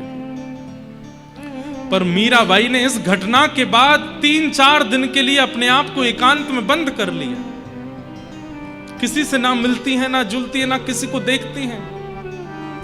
एकांत में बैठी बैठी अपने गिरधर से कहती हैं, मुझ तक पीड़ा थी, मैं सह रही थी, पर अब मुझसे पीड़ा दूसरों को तक जा रही है, ये मुझसे सहन नहीं हो रहा। मैं केवल इसलिए निर्वहन कर रही थी इस परिवार का क्योंकि मैंने वचन दिया था कुंवर भोज को कि आप चले जाएंगे पर आपके बाद भी मैं रह करके अपने गिरधर लाल जी की सेवा करके यहाँ के लोगों को भक्त बनाऊंगी। केवल अपने वचन का निर्वहन कर रही थी मैं, पर मेरे कारण जब इतने लोगों को पीड़ा हो रही है तो मैं नहीं रह सकती। लेकिन मैं कैसे जाऊं बंधुओं? भक्ति की स्थिति देखिए। मीराबाई अपनी इच्छा से जा भी नहीं रही हैं, कोई संत आज्ञा करेंगे तो ही मैं जाऊंगी। आज तक मीराबाई ने कभी त्याग करने का, इतनी पीड़ा, इतना कष्ट, इतनी विपत्ति, इतना संकट सब सहती रही मीराबाई। लेकिन आज मन में विचार करने लगी कि अब ये पीड़ा मुझ तक नहीं है, मुझसे औरों तक जा रही है, अब मैं क्या करूं? तब मीराबाई ने गोस्वामी तुलसीदास जी को पत्र लिखा और अपनी सारी स्थिति लिख करके बताई, मुझे क्या करना चाहिए ऐसी परिस्थिति में। राणा दिन प्रतिदिन कुछ ना कुछ करते हैं, मैं क्या करूं?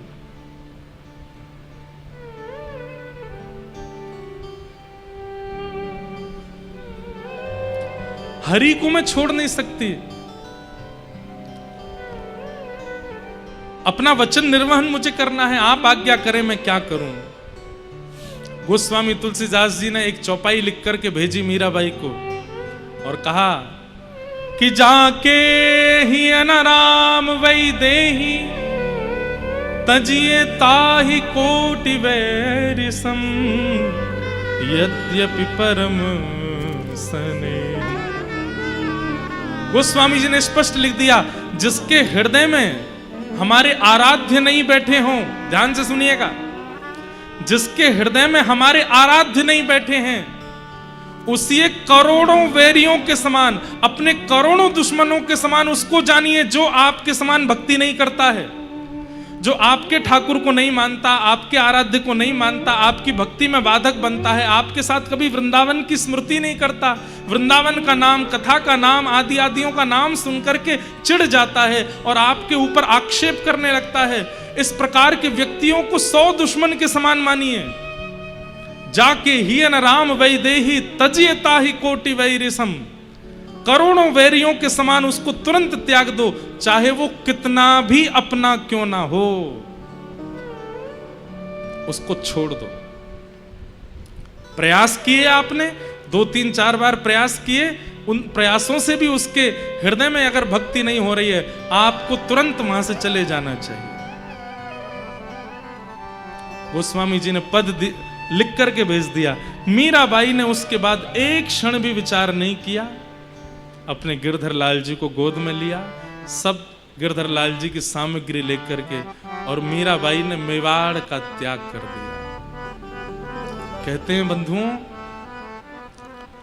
मेवाड़ का त्याग करते ही भुखमरी हो गई मेवाड़ में, वर्षा नहीं हुई, अनाज होने बंद हो गए, खेती बाड़ी होनी बंद हो गई, और मीराबाई छोड़ करके चली गई। और पहले तो मीराबाई मेड़ता गई हैं, आज मेड़ता में सब नाच रहे हैं, आज मेड़ता में आनंद हो रहा है, क्योंकि विवाह के बाद पहली बार मीराबाई आज लौट करके वर्षों बाद आ रही हैं। मेवाड़ में संतों की जमात लगी है, सब नाच रहे हैं, गा रहे हैं, उत्सव मना रहे हैं, मीराबाई आ रही है। मीराबाई आई, कुछ दिन वहां रही, और उसके बाद में अब सोच लिया कि अब मेरी गति ना तो अपने घर है ना परायों के घर है, मेरा स्थान तो केवल वृंदावन है। और भक्तिमती मीराबाई निकल पड़ी वृंदावन की ओर। इतनी आयु हो जाने के बाद मीराबाई पहली बार आज वृंदावन जा रही हैं।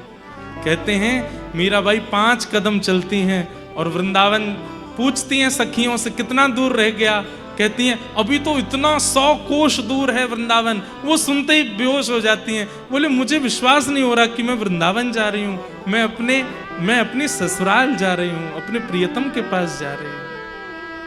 फिर होश में आती हैं, फिर नाचते गाते चलने लगती हैं, फिर पूछती हैं कितनी दूर वृंदावन, बोले बस अब तो इतनी दूर रह गया, फिर मूर्छित होकर गिर पड़ती हैं। ऐसे मीराबाई पहली बार वृंदावन जा रही हैं।